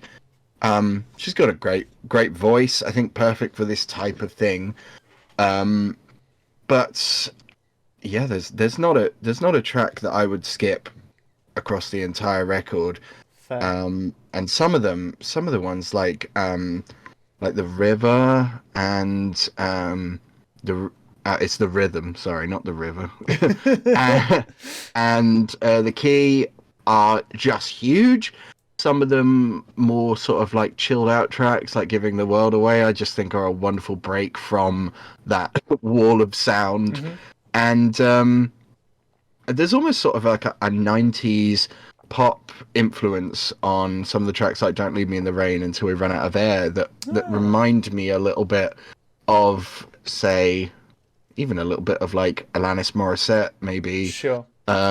even a bit of like Shania Twain kind of 90s girl power energy, if that Yeah, makes yeah. any sense whatsoever. I gotta say, on just the single listen, it's mostly just the aesthetic of the record that really kind of hit me. So I didn't catch much of this, but I can kind of see I it could be thinking talking out about my it. ass. Yeah. No, I think I get what you're getting at for sure. Even though like. Yeah, like I said, for the most part, I just remember the aesthetic of this record more than anything else because it is when it's full on, it is fairly full on, and like just very thick, you know. So yeah, I guess it's but I could kind of see that just thinking about like how some of the songs went actually. But yeah, sorry, continue. Yeah, I don't have much more to say about it. It's just insanely catchy, um, insanely aesthetically pleasing. Yeah, Just easily her best album. cool. Really good time. All right, cool. I guess we'll go to my nine then. Yeah, you're never done. Yeah, yeah. Cool. So my nine is my hip hop album of the year. So this is JID or I don't know. Is it JID or JID? I have no idea. Is it I just JID? don't know. Okay, cool. It's one of those two. His album, The Forever Story. So this is like, I feel like one of these hip hop records comes out every couple of years where it's just this like absolutely huge kind of like it's telling this story that kind of has been trodden before on other hip hop records, but it's like when a rapper comes through and just does it with so much ambition and grace, I think it's something to really be celebrated. Like this is another one of those records where it's from a hip hop artist who's just very much telling his own like personal story and his like perspective on things, kind of in a similar way to maybe some of those early Kendrick records, but with just this mastery of like rapping where he takes he has all of these different flow ideas across the whole record, like changed it up a ton. You never know exactly like what the next part's going to sound like or where he's going with his rhyme schemes and stuff like that. Like it's intricate yet accessible from a lyrical angle. He's telling like really good stories for the most part while still rhyming like just a demon. And like the instrumental, this is like a 15-track record. It's decent length, but you don't like feel like it drags or anything because the instrumentals are like solidly varied. It's got that kind of like modern sheen, very like bassy, kind of like almost like buzzsaw bass style stuff that you hear on a lot of the modern hip hop. On a lot of the God, I'm fumbling over my words. Jesus. On a lot of the modern hip hop records, but it still has like a lot of dynamicism to it, a lot of emotional range. It feels like quite a wise record in a lot of ways. Kind of again like sort of some of those early Kendrick records, which to be fair, I think is going to be a comparison point in kind of a meta sense in how the record's structured in the sort of stories it's trying to tell. But I definitely think Jid has like his own personality that really starts to come through on this record more so than on his previous ones. So yeah, it just like this almost feels like a bit of a hip hop odyssey to some extent. It's just another, just an absolute banger of a hip hop record. I'd really recommend it for sure. You said you hadn't listened to this one quite as much as the others on my list, right? I haven't listened to this one much, and Okay. I think that's a mistake because the last few times I've listened to it, I've gone, "Oh my god, this is incredible!" Yeah, it's really goddamn good. Yeah, Yeah, so I feel like it's something that I just need a bit of time, and I'll get to where you sure. are at with it. Because from what I've heard of it, wow. Yeah.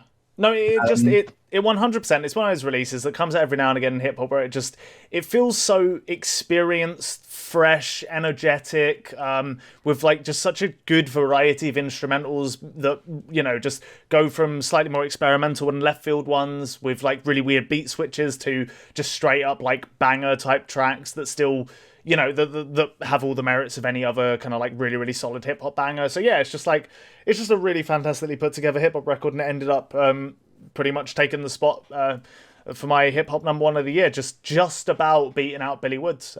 So yeah, I really really enjoyed what I this. did think is that I think one of the strengths of the record is that it seems to be almost like a communal project in ways. There are so many different producers who worked on different tracks, so many different writers who contributed little bits with him as the main, with Jid as the main focus for the whole thing. Yeah, I think that really plays into its strengths as an album that's about a story of the artist himself and about all of these things that are personal to him. To yeah, have so many people bring their own ideas and sort of introjections into this only empowers the story angle itself. That Yeah. he is kind of like the sum of his parts. If Yeah, that yeah, makes sense. 100%. Yeah, some of his like experiences and whatnot, like we all are, right? But Yeah, yeah, it's exactly. it's interesting because I actually it's so funny because like I didn't know that this record was put together by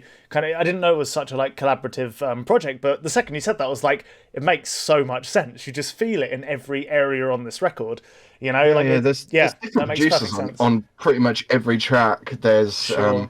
like people that you know, like James Blake, Kate Renata. There's a Bad Bad Not Good Uh, on one yeah, yeah, track. yeah. There's just a lot of people clearly have worked on this for quite a long time, and I think it works quite well, really. Cool. Oh no, yeah, 100%. Yeah, no, yeah. Like I said, I didn't. I had no idea that was the case. But the second you said it, I was like, you can absolutely feel it in the very essence of this record, you know. Yeah.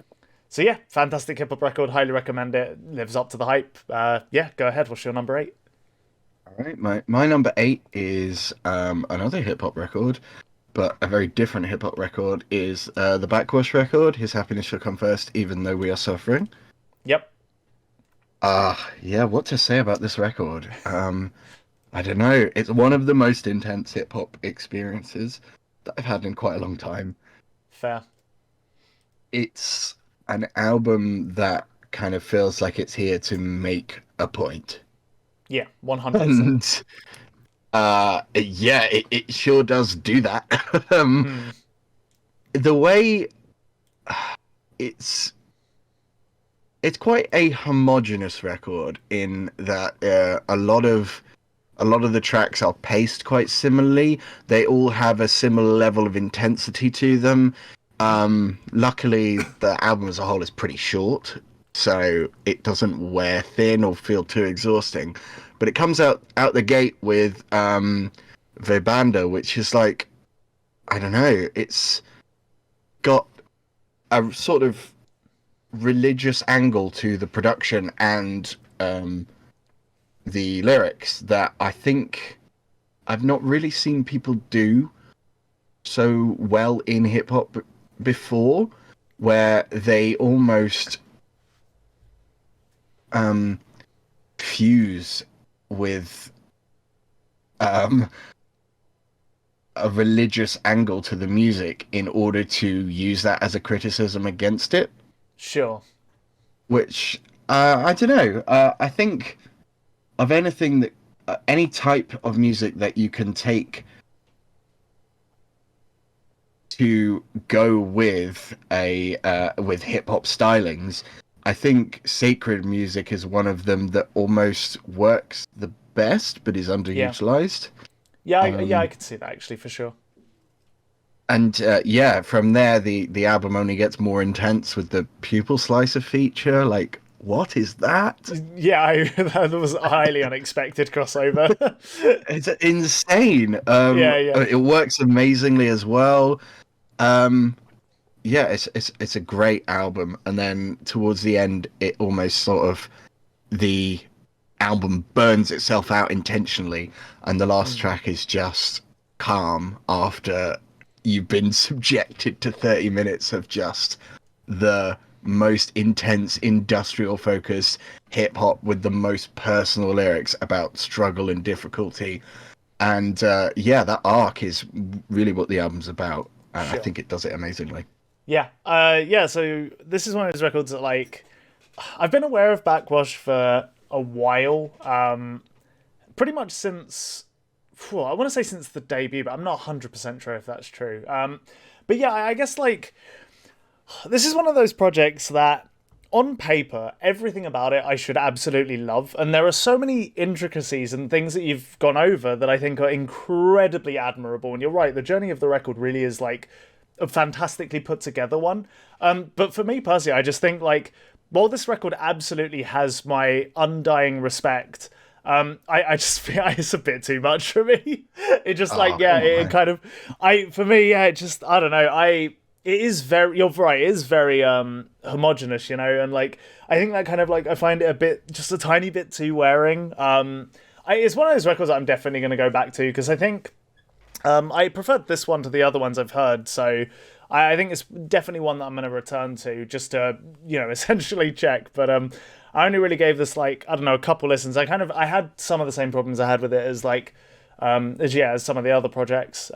But you know, like I said, it is rare that you get hip hop that's this, or I mean, to be honest, it's rare that you get any music that's this like intense the whole way through, and with such a kind of like you are right, it has a point to make, and it does make it incredibly strongly. And yeah, like I said, I can always respect that if nothing else. So yeah, no, I totally understand. It makes complete sense. Yeah, I think I'm gonna need to return to it though. That's basically Definitely, where I'm at.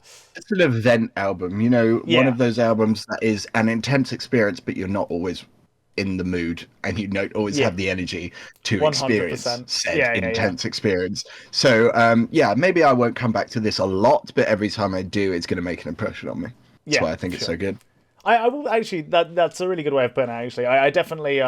This is a record that it definitely like made an impression on me, like without a shadow of a doubt. So it's definitely like yeah, it's memorable as like a visceral experience for sure. So yeah, cool. All right, take it away with your number 8.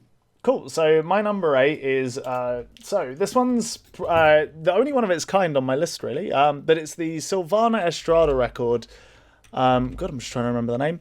Marchita. I'm definitely pronouncing that wrong. It's marriage.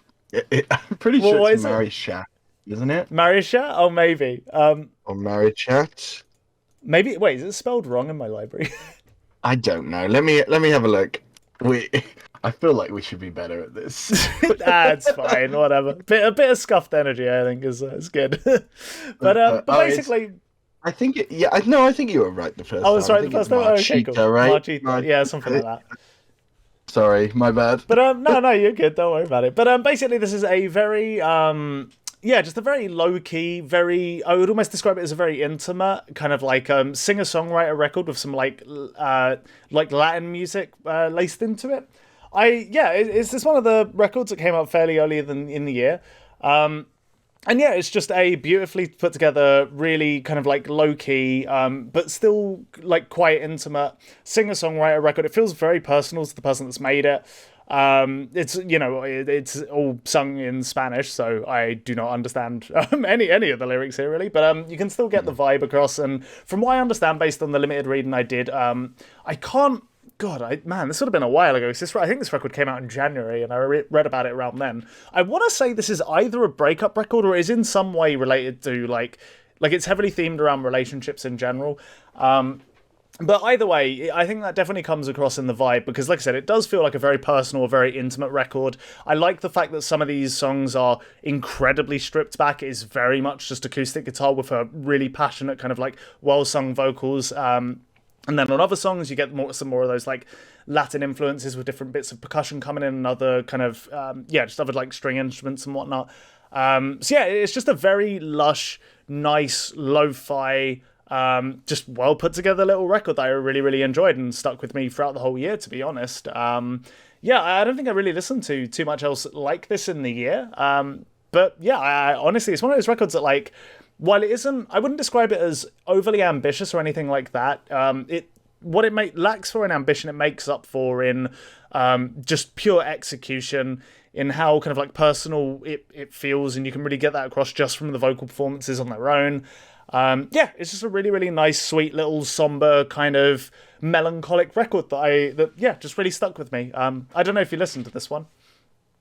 I did. I thought it was a beautiful record. Yeah, and it is, yeah. I really appreciated, like as a listener, don't listen to anywhere near enough Latin influenced music, and I think this is a wonderful place if you're struggling, and you want to reach out into some sort of areas like that you wouldn't usually.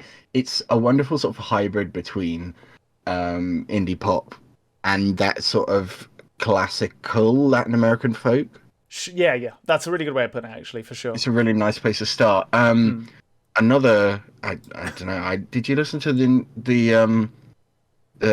Natalia Lafourcade record? I did. Only right towards the end of the year, and go on, say what you're going to say, and I'll get into my thoughts on that if we do. But I think you can draw like a through line as for sure. you get closer to sort of traditional Latin music. you taking the same sort of through line from the hybrid sort of Savannah Strada record, more traditional, more traditional, more traditional. And I just love seeing that the different ways that people use such an influence to write such different records Yeah. that are both, I think, both pretty amazing. Fair. I see. I did like the other one too, but I didn't connect with it as much. I found like you're completely right because they are stylistically, in a lot of ways, very similar, but they are very different records. This one, like for me, the Absolutely. core difference I think is this one is very like, yeah, very like lo-fi and intimate, whereas the other one feels significantly more grand, like almost something you'd hear in like a movie score or something. You know, Yeah, like it's I think it takes a lot more from traditional bossa nova music sure. and similar, traditional Latin stylings, and that's whereas this one takes bits and pieces, but it exists in a completely different area altogether, I think. Yeah, yeah, I really love this Sylvano Strada record. I thought it was very, very lovely. yeah. Unfortunately, I just sort of it was so early in the year that I just sort of stopped listening to it, and I don't know why. I'm Fair. annoyed at myself for that now. Yeah, no, that's totally fair enough. It happens sometimes, doesn't it? But yeah, it's just one of those records that like it came out very early and it just stuck with me throughout the whole year. I don't think a month went without me listening to this at least like once or twice, to be honest.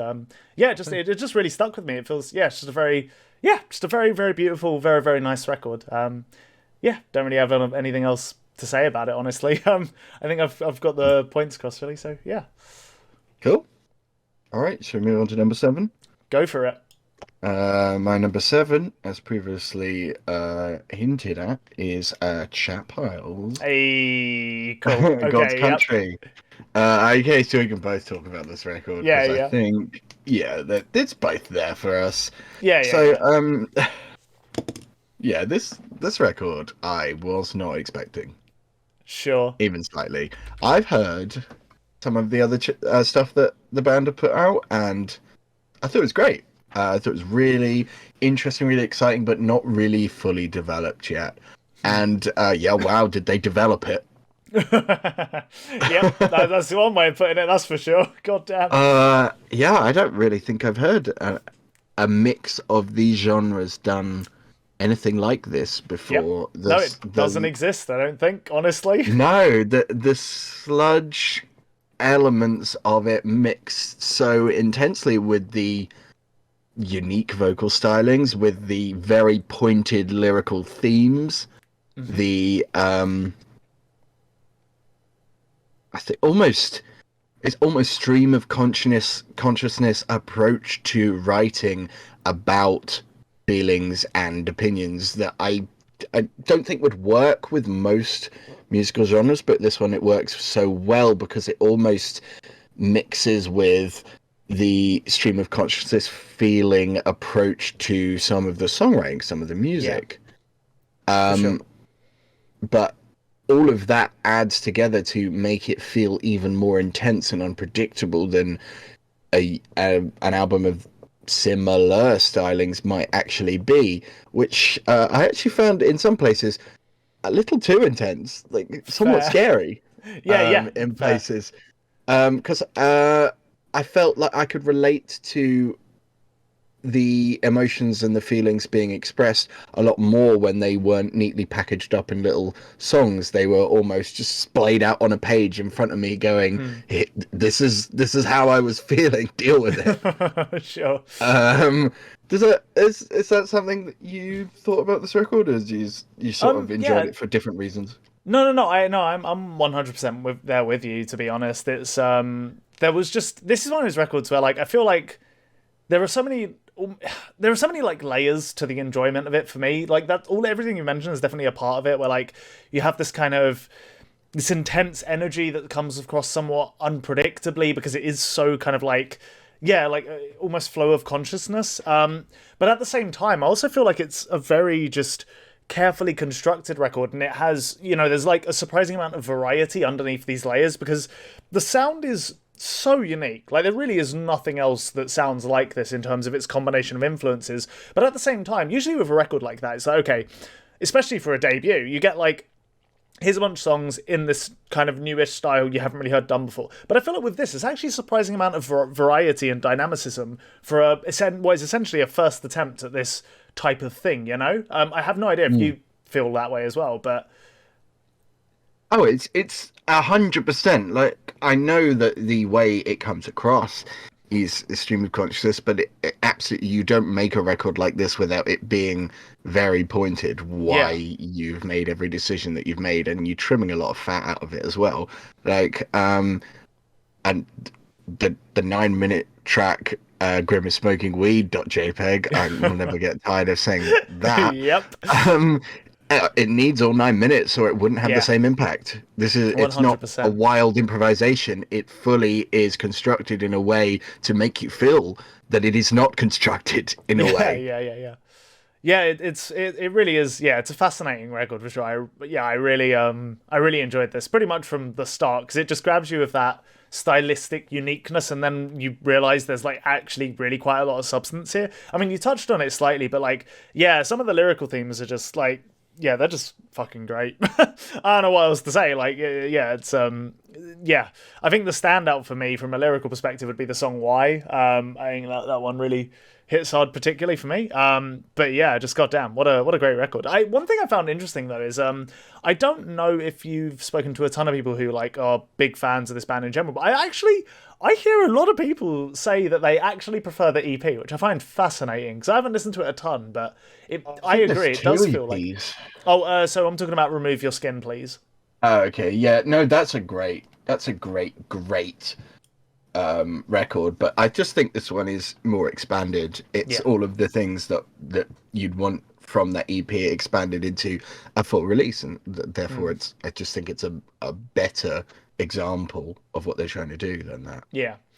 One thing as well is like one thing I don't normally enjoy on these types of record is overly kind of like synthetic sounding drums, but I gotta say it works really well on this record. I don't know exactly how they've captured it because it's not quite like full on like ultra industrial like electronic, but it doesn't feel quite like just an organic regular kit being captured in a room either. Do you know? It's like there's something Really about it that noticed. I mean, maybe it's just me, but like, I mean, there's a ton of on Slaughterhouse, the very intro where you get those kind of like the kick drums and snare hits that intro the track.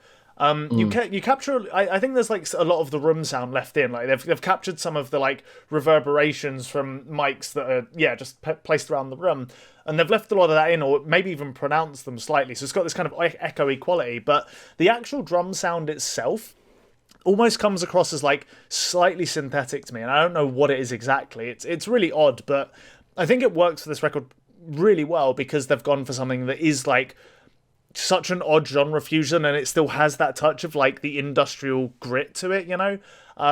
So yeah, it's super interesting record. If any of what we've described sounds appealing to you, I can't recommend this record highly enough. Very very promising band. They also Very did good a record. an indie film score this year as well, Oh which I no highly way! recommend listening to. Yeah, it's called Score for 10 Killer. They've released that as an album as well. 100% listen to it. It is completely different. Damn. That's all I'll Okay, say that about is it. Completely fascinating. different. All right. Still sounds like Chat Pile. Give that one a listen as well. I don't think it's not quite as, focused, but it's a great listen. Sure. The label, it's out. This is out on the Flenser. I don't know if you know the Flenser, but I do not know. they're like an experimental label. Sure. I think they call themselves a dark experimental record label. They've had an amazing 2022. Oh Some of damn. the releases that they put out are just, incredible. The run that they've had. They put out this Chatpa record. They put out the Drouse record, Wayne Into It. That was one Okay. of the things I was, if I'd had more time, going to mention on my on my honorable mentions. That's Sure. a lo-fi record that I just thought was wonderful. Hmm. What else did they have? There was another one I can't remember. It's going to annoy me because it's really going to annoy me. Can't remember. But yeah, no, almost everything that they put out in the whole year I thought was really, really cool and really interesting. So yeah, Wow. Yeah, Good, definitely. Shout good out to label. them, then, Exciting yeah. label. Cool. Yeah, I'll have to do a little bit of a dive. Where are they based? Were they quite a small label before they had like a decent 2022 or what? I think they're somewhere in America. I mean, I would Where imagine. Well, exactly? Chap had an American band. I know that for sure. I can't remember Yeah. exactly where from, Oh, but San Fran. So oh, okay, cool, yeah. sure. I want to know what this new one I just released was. Is it? Is that it? No, I'm not gonna remember. I'm sorry. That's okay. I hate it when you have that moment where it's like this thought is like the name is like right on the tip of my mind, but you just can't Yeah, quite grab it. It's like yeah, it's the most really not. cursed Oh, thing on. I remember now. It's Oh, gone. Mammoly. What? Sorry, You know Mammoly at all? I do not know. They had a record, Diner Coffee, last year as well. It was like, it was kind of like a black metal bass, but with like crazy jazz and electronic influences. Oh, okay, cool. Damn, right. I should give that a listen for sure. Yeah, it was a neat record. I haven't done it many times, but it was another really interesting record. I fully recommend checking out.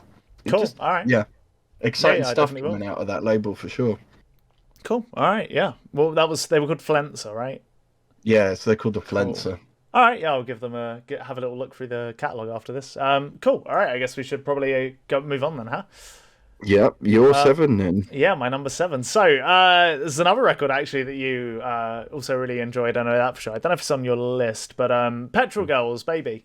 Oh, yeah. I Yep. mean, ones I thought you might talk about, I didn't talk about beforehand. So, yeah, great. Sure. Such an amazing record, right? Yeah, holy shit. I don't know, man. I don't know what to say about this one. This is like just very, very straight up, like pissed off punk rock, slightly alt rocky vibes.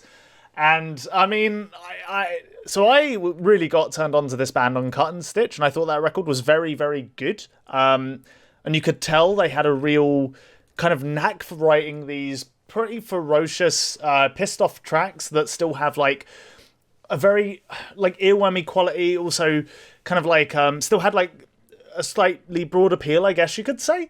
And man, while I enjoyed that record, I did not see them going in the direction they did on this one. I feel like they've gone for a much more gritty, like bass heavy, really like dirgy punk rock sound.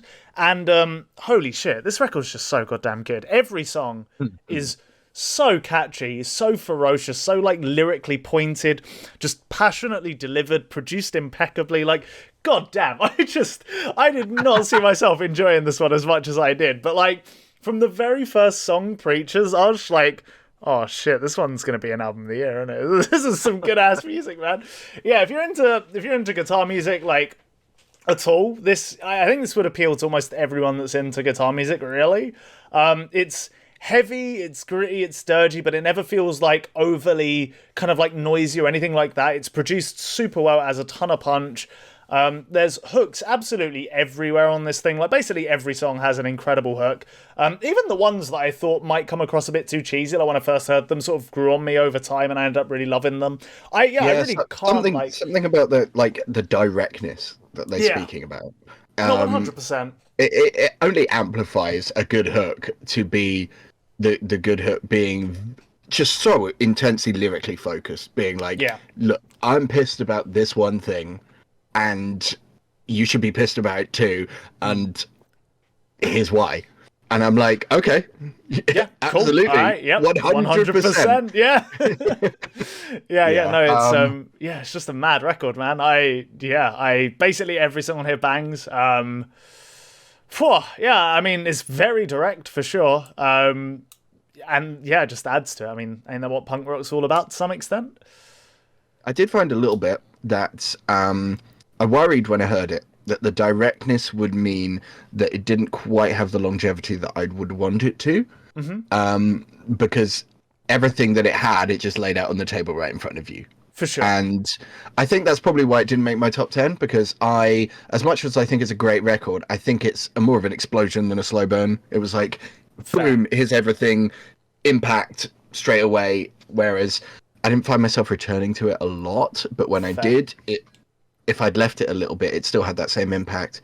I do also think that maybe the last two tracks are a little on the weak side compared to the rest. Yeah, no, I think I would agree with that. And I almost think that's like for the type of record it is, I would almost go as far as to say that's almost the cliche. Having Yeah, like, yeah. the kind of slightly longer, slightly more melancholic final song, and it's a bit, clearly not like maybe their absolute biggest strengths. And also by the time you get to the end of the record when it's delivering this one thing really, really well, it's gonna, maybe wear on you by the end. So yeah, I could definitely see that. Having said that though, I think I agree with you on Bones, and I could see why you'd feel that way for Sick and Tired, but I fucking love Sick and Tired, so yeah, I don't know Yeah, what yeah. to say.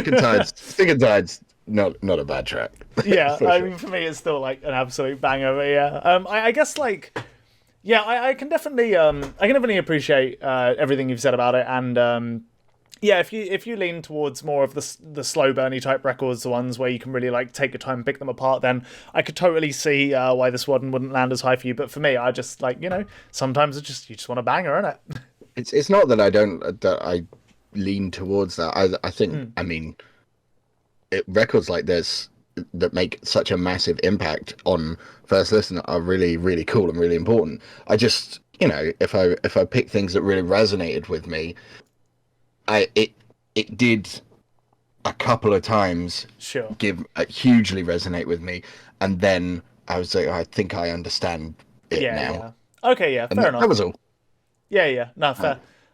yeah, Yeah, goddamn, good record. very much. Cool. All right. So you ready to take it over your number six then? Yeah, I am. My number six is Raum or Raum, I never know. Daughter, Cool. who is Raum is Liz Harris from Grouper, and Jeffrey Cantu Ledesma, who is another ambient master, working together. They've had a record before, but that was a great record. But this one just hit me differently. I thought it was almost one of the most ethereal records I've heard in a long time. It's an ambient record, so it is very sparse. It has the sort of production that only something Liz Harris is involved in has. Hmm. There's a touch that she brings to an ambient or drone record that I've never heard anyone else replicate, and this has it in spades. It is a wonderful, wonderful record. There's a point in the first track where you can hear a old school analog projector clicking as it turns on, and that is just kept in and feels natural within the record itself, almost sort of like an ASMR type Sure, sure, yeah. introduction. Yeah, a part of the record, and it puts you in a headspace where those sort of tiny details and tiny sort of interruptions feel natural. It's almost as if you are experiencing the record and in a room, isolated, and then that sound is part of the room that you're in experiencing. So it almost puts you in sort of an out of body type experience. Yeah. Yeah, absolutely amazing record that only gets better towards the end. The last track, it's just a 20-minute, slowly transforming, delicate, quiet, meditative experience. Yeah, everything Liz Harris touches is pretty much gold, but this is one of her best projects. And Jeffrey Cantu Ledesma is another amazing, incredible producer and artist, and he's made some of my favorite ambient records ever. To see them working together, yeah, this is exactly what I'd want it to sound like and exactly how I'd want it to turn out. So, Sure. yeah, brilliant, So brilliant, brilliant record. cool. All right, that's something I have to listen to because I must admit this is one of the records on your list that one of the few that I did not get a chance to listen to. And holy shit! After you mentioned this was Liz Harris, I starting to regret that now. Oh man. Man, it's wonderful. And if you know anything about Group or Liz Harris, then and you enjoy anything that she's done, this is probably going to be up your street a little bit. It's a little more Yeah, it sounds like meditative, it a would be. little less focused than a Grouper release, but it's yeah, it's got the magic. Yeah, I mean, yeah, I will. I'll definitely get around to this. I think AIA, Alien Observer. I think is that what one of them is called? That's Alien. the It's first Alien one, yeah. Observer and oh god, what was the second one called? Like Dream something? Or am I misremembering? Shit. I Okay, have yeah, both fair enough. Right. records. They're both next to me. I can't remember. Yeah, you're right. It's Dream something. I can't Dream remember something. what Okay, though. yeah, cool. Yeah, no, Alien Observer is still like amongst my favorite records of all time. So I'll definitely have to give this a listen, especially if you're like this is up there with some of the best stuff. So yeah, it I sounds like think it'll it be up my is. alley. She doesn't use her voice as much. It's more about the Oh, okay, production. But sure. yeah, I just think it is a wonderful, wonderful record. Cool. All right. Yeah, I'll definitely have to give that a listen. Sounds like it very much will be up my alley. I Mm-hmm. slightly regretting not being able to talk about it right now because it sounds fucking awesome. So hey, I guess we'll move on swiftly. Move on. Yep. Cool. All right. So my number 6 is going to be Rolo Tomasi, where myth becomes memory. Another one that came out very early in the year, which is going to become a bit of a running trend, to be honest. But yeah, goddamn. Rolo Tomasi have just been killing it for such a long time. For those who don't know, they're a very off-kilter, kind of electronic-focused, or like a band with heavy like synths involved, like mathcore band. They've always been incredibly idiosyncratic, even within the mathcore genre. To be honest, like I don't think. I mean, even if you go back to write on their earliest records like Cosmology and Hysterics, like I could understand why people would find those a little bit too kind of like all over the place or chaotic. I still really enjoy them, but I don't They're think a anyone. little.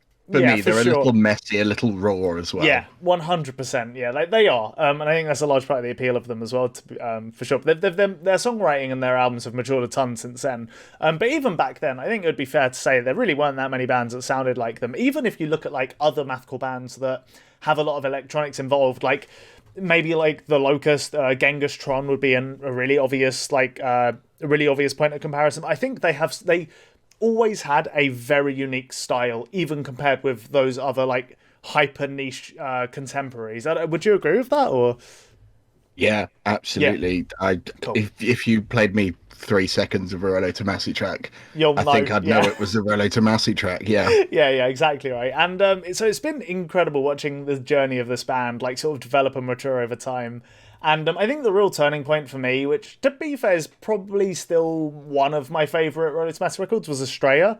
That was like the exact pivot point where they went from writing these kind of like more messy, kind of like very, very like vicious, fierce, kind of like, yeah, just all over the place, chaotic mathcore records to this going for something a bit more ethereal, a bit more ambitious, a bit more grand in presentation. And the last two records, this one, so Where Myth Becomes Memory, and the previous one, oh god, what was it called? Something about time? I can't remember. You'll know. Will I? I Why thought you can't I would. remember it? Hang on, let me put up. Yeah, what's up? Where Time Will Die and Love Will Bury It. That's it. Yeah, that yeah, makes so sense. yeah. Both of those, these last two records have really been like the absolute peak of that kind of going for something significantly more ambitious, going for something that feels significantly more mature as well, with like a bit more dynamicism in the writing. And yeah, I mean, this is just. It does to some extent feel like the second half of Time Will Die and Love Will Bury It, but I gotta say, I personally think this is probably a career best for me from Rolo Tomasi. I think that just the way these songs are structured, the kind of like absolute perfection in how the record comes across sonically, just everything they want to deliver sounds exactly like how I feel like it should be delivered. In terms of songwriting, I don't think there's any real weak spots for me.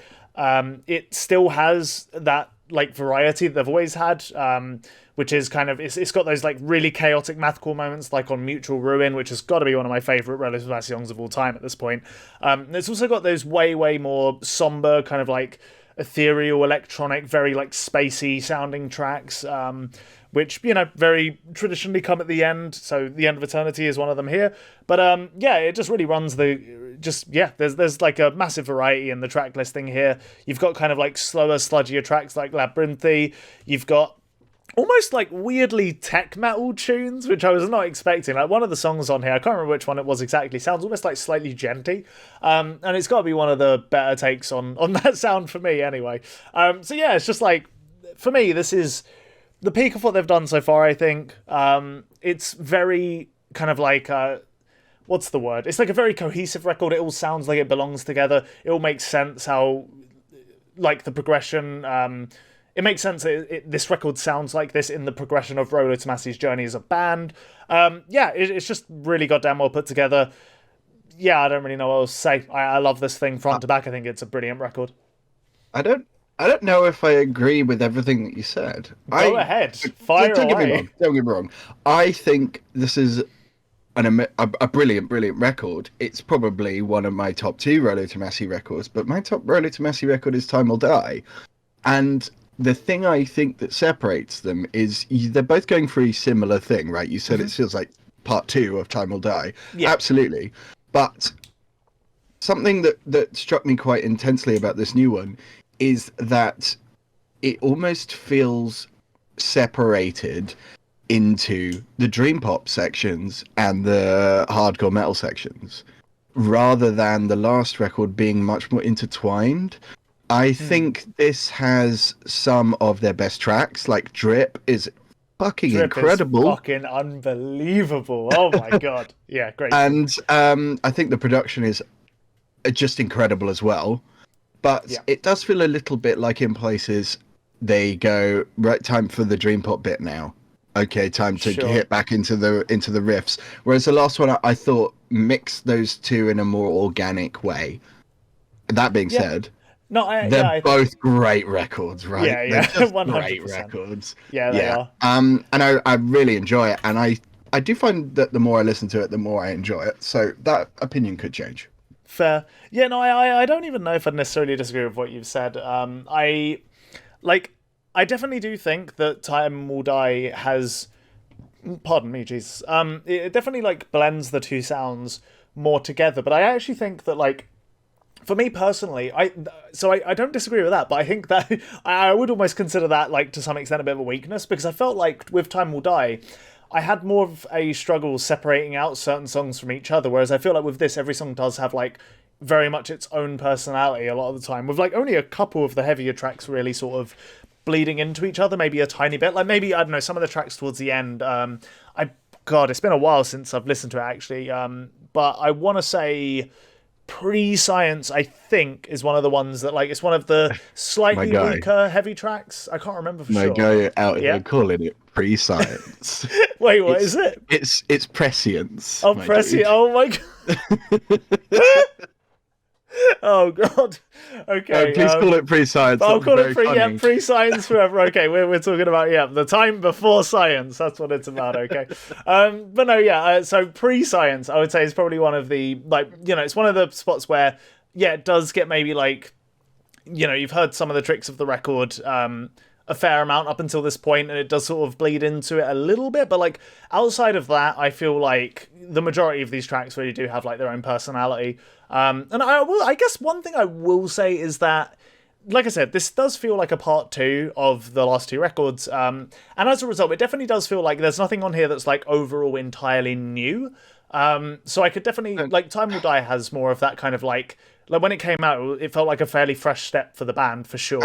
I just don't think there's anything on the new one that's as good as A Flood of Light or Contretemps. Sure, that's totally I think they're both, like, big statement pieces that have huge builds and really complex, you know, song structures. I think this one plays it a bit more straight, and that could be to its benefit as well as not. But I just think those highs aren't quite recreated here. But again, that's fair. I think some of the songwriting is just mind blowing. Like on like I said, on Drip, Mutual Ruin, what a great track. Yeah, Mutual Ruin's unreal. No, that's totally fair. I can understand that opinion for sure. But I mean, you know, if you want a bit of a hot take, I think the place where they on those kind of like you mentioned, A Flood of Light. For me, the absolute peak of that type of those type of songs for Rolo Tomasi. Don't say Grievances. No. Grievance. I think Grievances is probably the weakest Rolo record, to be honest. Yeah, I'm up there. Yeah. No, But I would say Australia. Australia has my no, favorite. that's not Yeah. true. No, absolutely That's correct. that's that's like baby sound, No, man. but it's not quite put together yet. But there's something about the fact that it was a little rough around the edges that just made it even more like, I don't know, it felt like so unbelievably earnest and like blissful as a result. I don't know why, but it aided it for me, if anything. I will say for sure, like, songs like the ones you mentioned on Time Will Die are like, they're definitely more mature, I think, like from a songwriting perspective, from a sonic like presentation perspective. But I don't know, I think there's a lot of charm in that kind of like early chaotic stuff, and I think when they kind of move towards the more ambitious stuff on Australia, I think that's where they really like nailed that side of their sound for me. So yeah, that's what I would say. Okay. But All right. yeah, All right. all right, number 5, go ahead. Number 5. I spoke about it before, but number 5 is Orville Peck's Bronco. Cool. Oh, I, I think this is probably my most listened to album of last year. Sure. Goddamn, yeah, Just, fair. just something about it. Okay, it's real long compared to his other ones. He's really taken from Pony and Show Pony. He reined in his dark kind of like post-punky brooding sounds, sort of areas of his sound, gone in basically fully on the old style country 50s influenced almost Elvis in places. And but oh my god, is he good at writing a song? Like, oh my, there are so many highlights where I just think, no wonder this album's so long. Every song is great, and every song has something special about it. He goes. So he start. I don't think the starting track's his best one, but it's it's definitely interesting. From then on, you can go like 45 minutes without hearing a moment I think is weak. The Curse of the Blackened Eye is just so good. It's so groovy and dark, and his voice fits it perfectly. That transition straight into like Out of Time. I think Out of Time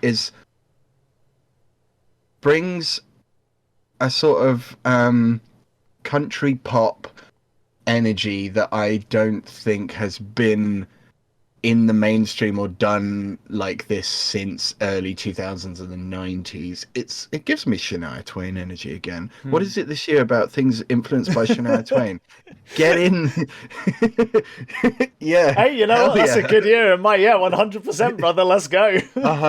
Up until about halfway, I think, like up until maybe the title track, every song is brilliant. The title track just like kicks the country rock energy out. It's just a great track. From then on, it sort of like loses a bit of steam, but every track is sort of beautiful in its own way. The problem is more the sequencing rather than anything else. That's the only weak thing I think about the record is maybe like the late middle section has not got quite enough oomph to keep it going. But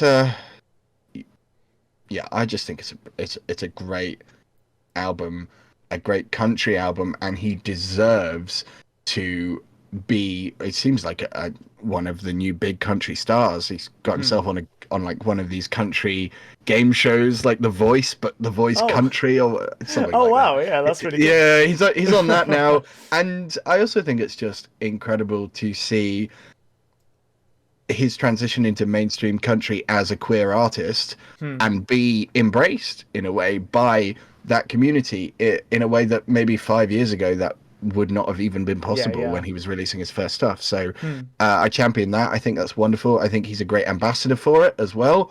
And yeah, more of that, please. Cool. I must confess this is one of the other few records that I didn't get around to listening to. I've been aware of Orville Peck for a while. Certainly has like a very unique sense of style. I think that's kind of the main thing I'm aware of him for, to be honest. But yeah, no, I need to listen to this. I've been aware of him for a bit. It's kind of something I'm sleeping on, to be honest. So yeah, I'll get around to it. Yeah, there's something there for everyone, I think. Even if you're not a big country guy, you can appreciate his songwriting. His voice is insanely unique. Sure. Whether you think that in a good way or not, I don't know. But he just seems like a really interesting, really exciting, really cool dude. And Cool. yeah, great, All good right. Good record, stuff. good times. Yeah. Yeah. Cool. All right, your number five Cool. is All right, the number five. Yeah, finally breaking into that. So my number five, I did not expect to be placing this here at all. Mm. The Callous Boys Celebrity Therapist. Oh Now, man. wow, yeah, this is an interesting band for me. So when they released their debut record, I think it's called like On Mars or no, that's the board game. It's called Good like board game. oh god, it is a good board game. Crap, what's the first record called? Oh god, one sec, I'll figure this out. Uh, yeah, but either way, when they released their first one, I saw a lot of hype around this band, and I just did not get it to be. Oh, okay, so it's called Die on Mars. Die on right? Mars. There we go. Okay, cool. Yeah, I was mean, not. you're I not was far not a off. million miles off. Yeah, exactly. Yeah. But you know, I was not really that into it. I thought that it had a like. I felt like it was just a little bit too derivative for the genre. There were moments where it got a little bit too silly and wacky for my liking. I couldn't really connect with it in the same way that a lot of other people seem to. There were definitely elements where I could appreciate. So for example, I could appreciate like how kind of well. Like they're clearly a group of very good musicians for a start. They have like, you know, some slightly abnormal members in the sense they have like they have like a permanent violin player. They have like someone who's on keys and synths the whole time. It's just a bit of an odd setup for this type of music in the sense that like it's a permanent place in the band rather than, you know, something they just chuck on like a couple tracks here and there. I think that's quite a unique thing.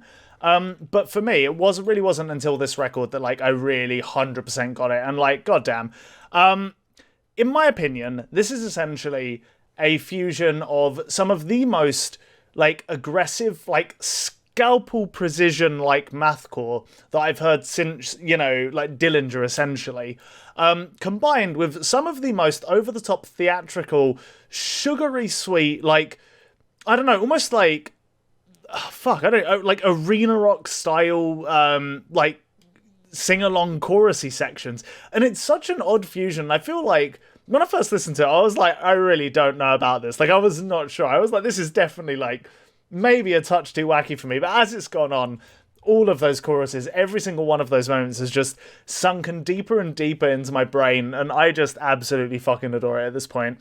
Not only is this like it has some of the most savage mathcore sections I've heard on a record since Dillinger. So I think Dillinger do those sections in a way that is just. I feel like they're almost, you know, in a league of their own. Yeah, personally, yeah, absolutely, they are. Yeah, and like this is like the first time I've heard a band come even close, to be honest, in those sections. Like some of the drumming on it is just so savage. Like the guitar work is incredibly tight. Like the rhythmic kind of like dizziness to it, it's all there. All of those moments are there. And it just the fact that it brings its own personality with these ultra sugary sweet kind of like super theatrical like sing along moments is just. Yeah, just unbelievably unexpected, very left field. It works really well. It doesn't outstay its welcome. And the final song, Star Baby, might be one of the best songs of the year. I don't really know what else to say about that one. What a weird track, right? It works so well for such Holy a weird shit. track. Yeah, it shouldn't work anywhere near as well as it does, and it just does. It's just one of the most off-kilter, like bizarre, noisy, like ridiculous, like fucking dance floor from hell vibe going into this really grand, like Baroque pop, almost like Panic at the Disco style pop punky type thing at the end, and it just works. I don't know how it just works, you know. Yeah, mad record. I hope this band continue to move in this direction because I think it's very memorable. It works really well for them. They're coming over to the UK for the first time this year, and I'm incredibly excited to see them. I just have a lot of admiration for this record. The only criticism I can really muster towards it is maybe on a couple tracks. There are a couple breakdowns that just come across a little bit too generic for my liking. It's just like, oh, this is the chugga chugga breakdown we've ripped straight out of like every, you know, 2010 metalcore band, and it just doesn't go over quite as well. There's still like a bit more savageness to this, and it's still like, you know, because everything is moving so quickly, it never sticks around for like too long. It doesn't overstay its welcome in those moments, but like they're still there dotted about. But that's really the only like major criticism I could think of. Yeah, I have no idea what you think of this record, but go ahead. I think it's definitely. So the first record I remember hearing when it came out, Yep. and yeah, the first record seems like a lot of people had a lot of ideas for things that would be fun or cool, and then they went, let's put that in there because that's fun slash cool. And then Sure. they go, and what if we did this next? Because that's wild. And then they did that. This seems like they took all of those exciting, interesting, fun ideas and then went, okay, how can we make a record out of this? Yeah. And they 100%. Yeah. actually took it, put it together, and you know, made it work. And that probably took an awful lot of time and skill to do, because the stuff that is in here feels like it shouldn't work. Yeah. But it does, and that's usually indicative of a lot of time and effort being put into something. For sure. I think it's great. I think it's a great record. I think that it might be a little out there for me. I tend to find when things get a bit silly, I get a bit like, yeah, you have a less of a tolerance for it. I have low tolerance for silly, but it Sure. does seem like all of the silliness is fully tongue in cheek. Yeah, 100%. Yeah. And I gotta respect that. I think I really like the record. I absolutely know what you mean about it being the closest to Dillinger's sort of natural wackiness. That where on paper what they're doing makes no sense, but when you listen to it, it works and feels easy and natural. And I just think that's a skill you only get by being incredible writing. No, 100%. And spending a lot of time putting it together. I think it's the first band I think that's got that right for a long time. So yeah, no, 100%. I love the record too. I think it's real good. Cool. I guess actually quick shout out to the lyrics as well, because you are totally right. Like there's some sardonic, sarcastic, like ultra tongue-in-cheek lyrics all across this record, and it all goes over very well.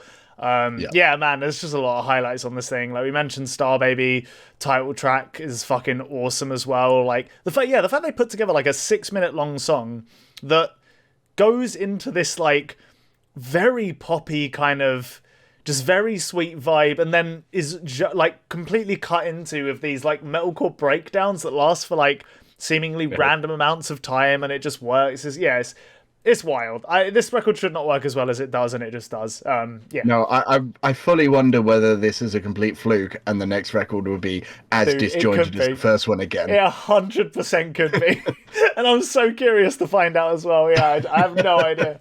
I'm very curious. But hey, I mean. Yeah, go on. It feels like one of those, like, you know, when people drive cars where all of the warning lights are on, and they're like, it's still driving, it's fine. And, like, you're like, at one point, that car is going to blow up. And I feel like, like all of the errors are sort of balancing themselves out. Like, and at the moment one thing goes off, there'll be a chain reaction of bullshit before the whole thing just collapses in a heap. And that could happen to this band. I hope it doesn't, but it could.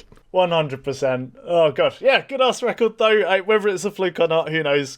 Go ahead with your number 4. Okay, for something completely different, my number 4 is Gang of Youths, Angel in Real Time. Cool. So, I will admit to being a massive fan of the last Gang of Youth record. I thought that they nailed a sound on that record, which for some reason my brain has blanked out completely what it's called. It's something very obvious. I'll get to it. I'll remember. I cannot remember either. I'll have a look. You talk. I'll have a look. I'll have a Google out. It's Go Farther in Lightness. I remember now. Okay, cool. That record was way too ambitious. It's 80 minutes long. It has like 16 tracks. It has maybe 4 or 5 classical instrumented intermediate tracks in it.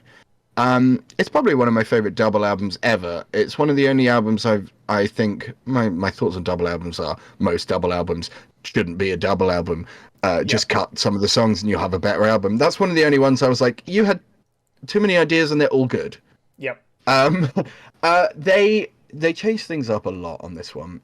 You can tell a couple of things. So number one, that album had a lot of Springsteen era, expansive, driving down the road, you know, Americana influenced big, huge, meaning of everything, like arena rock tracks that I thought were amazingly put together. The drumming's incredible. The lyrics are incredible. Some of the decisions that they made, I thought it shouldn't have worked. But it did. This one, they'd cemented themselves. They've got themselves into a place where they can get a big label contract, which they've got. They can try and push with a bit more budget. So they've incorporated a lot more instrumentation in this one. There'll be an expectation for a couple of big singles, which they've delivered on here as well. But they've done it all with clearly on their own terms. And I think that is something that they really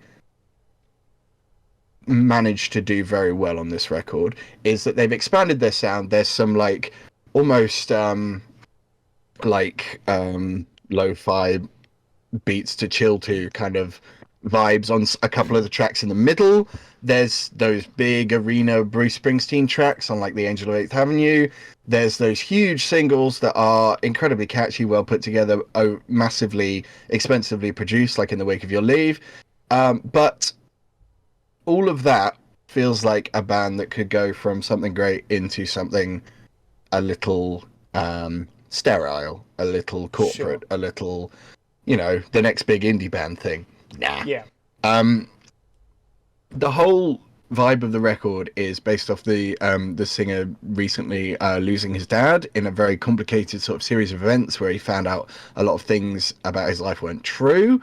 About his dad's life weren't true, about who he was related to weren't true, and that like process along with the grief is the main through line through the whole record.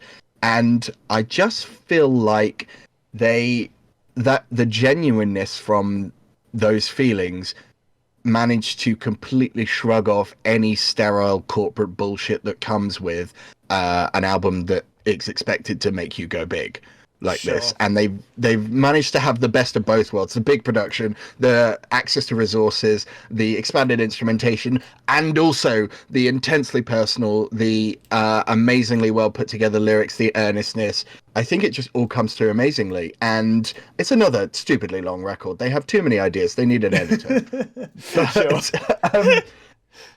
But yeah, wow. Is this already pretty personal record for me? They just write with such earnestness and realness that I think they deserve everything that they're going to get when they come bigger and bigger and bigger. Halfway through the record, there's a track called Brothers, where it's literally just almost a 6-minute song that is simply a piano ballad where the lead singer just lets himself completely get out everything he's found out and about his family and his dad upon his passing, and just lays it all out there. And it's perfect. It works amazingly in the middle of like these huge stadium rock tracks. I haven't got a bad word to say about this record. I think it's brilliant. I don't think it's quite as good as Go Further and Lightness. I think that was just a spark of genius, but this one is so good. It's such a wonderful record. All right, fair enough. I must admit, okay, I swear to God, this is the last record that I didn't get a chance to listen to. I feel like this one is probably the one I would be like, this is probably not something you would enjoy as much, but you never know. Yeah, you never know. I mean, I'll definitely give it a shot. It seems incredibly ambitious. It is. It's like, it's all sorts of different like indie rock and alternative rocks all mixed together, which it has to be your thing to get this in the first place. But there's so much here that I think is done brilliantly that I think even if you don't enjoy the record as a whole, there will be bits and pieces that resonate with you and that you enjoy. Yeah. Okay. Cool. All right. I'll definitely. Sure. I'll definitely give this a listen. It does sound very interesting. That's a really unique place to come from artistically, actually, like discovering a bunch of kind of like almost like, to some extent, I guess, some family secrets almost. It's like a very unique situation to be in. I can't think of any records really that come from that sort of a place, you know? and it's really I puts you there in amongst it, and that kind of complicatedness of finding out all this stuff that about someone who you're also trying to grieve for is quite a complex thing, and I Yeah. think it does a really good job of exploring that in Sure. an album. Cool. All right. Interesting stuff. I'll definitely have to give that a listen as well. Cool. Cool. You got a number 4? I do indeed. Mm-hmm. So my number 4 is probably the latest entry to this record. Sorry, to this list. This record. Yeah, to this record. No, it's the new Viagra Boys record, Cave World. Did you get a chance to listen to this? Of course I did. It's so fucking good. Oh my god. So, you know I'm how, pretty sure. You know yeah. what? I think I told you to listen to it when it came out. Did you? No. I can't remember. You might have done, yeah. I actually can't remember. But yeah, goddamn, what an unbelievably fun record. Back on the Black Dresses chat, this was the record I was alluding to where I was like, well, there might be one that was maybe more fun than that, and I think this is it. Holy shit. This is just an absolute riot of a, like, dance punk record that just does not stop the energy. It has so much, like... It simultaneously has so much fun with what it's doing, has so much to say, is bizarrely conceptual that I didn't even pick up on the first few listens. You didn't get the through line of the wacky conspiracy nut who's slowly losing his fucking mind. Yep, no, I managed to miss all of that. Do you know why? It's because I was grooving so goddamn hard to these dance numbers first time through. Holy fuck, they are just... Every single groove is so catchy, so danceable. Like, everything feels like very jammed out. It is a fairly, like, repetitive record, but you really don't feel that just because it's so infectious with its, like, energy. And the vocals have so much personality. Holy shit. Just, like, all over this record, there's so much... Like, so many just weird ideas for the performances that work really, really goddamn well. Like I alluded to, like, lyrically, it's strangely conceptual and it works incredibly well. It's very funny. It's very, very funny. This is a very funny record. You're not wrong. I find it's so hard to make a record that is at the same time serious and also funny. Yeah. When people try and make a record that is funny, it usually fails. This is just funny because the concept is hilarious, the way it's written about is hilarious, but it's played earnestly. Yeah, and it's another one of those things where, like, the things he's talking about are, like, relatively dark realities of the human condition right now in the way that kind of, like, yeah, like the way that are kind of, almost like our ancestral past is kind of clashing with our, modern conception of society and the way that technology works, kind of taking advantage of many of our cognitive biases and all these kind of different, like, like mental struggles that people have kind of relating to how we're in such a different environment now. Like, it's all of these kind of, like, really, like, heady concepts, and it's just delivered with so much, like, sarcasm and in just the most hilarious ways that it doesn't even really come across as dark. Like, this is a album that has essentially a song about an office shooter that just I groove to and cracks me up every time I listen to it. And I don't know how they've done it. It's actually stunning. It's dark as fuck, and like you said, it's all these complicated thoughts and everything. At the same time, it doesn't make it through the whole thing without absolutely dunking on these dumbasses. Yeah, 100%, yeah. Which I feel like if they had just fully gone in on this is so complicated, this is so confusing, this is such a heady concept, I would have been like, yeah, wow, you've written about that, it's really deep, really interesting. This one's like, dumbass, and I'm like, hell yeah. No, 100%. Like, I don't think I've ever heard anyone go so hard on the kind of, like, wave of the, the 4G conspiracy anti-vax movement harder than on Creepy Crawlies. God damn, that performance is so funny to me. And not only that, but it's such a, like, weird track and instrumental to put it over, It's like, the whole thing has... Yeah, it's my favourite thing when I played this in the shop when it came out a lot, and just like when you're talking to people and he's just like, they're feeding us adrenochrome, and I'm like, here's your record, sir. Little creepy crawlies in the vaccine, man. It's so good. It's really, so really funny. And shout out to the track Ain't No Thief. What a track. Oh my god, yeah. Another just absolutely hilarious concept. It's just so good. It's just so good. I don't think there's really a weak track on this record. I think Big Boy and ADD are the only ones where I was like, yeah, I don't know. But like the thing is, both of those still bring something unique to the record. Like ADD is more electronic than the others, and Big Boy is just, I mean, it's its own thing. It's its whole own beast. It brings like a level of variety to this record, even if it's not like the strongest individual tracks, you know. And then you have the absolute rager that is Return to Monk to close it out anyway. So like, I don't know, man. It's just Monkey. Yeah, it's like, goddamn, what a great record.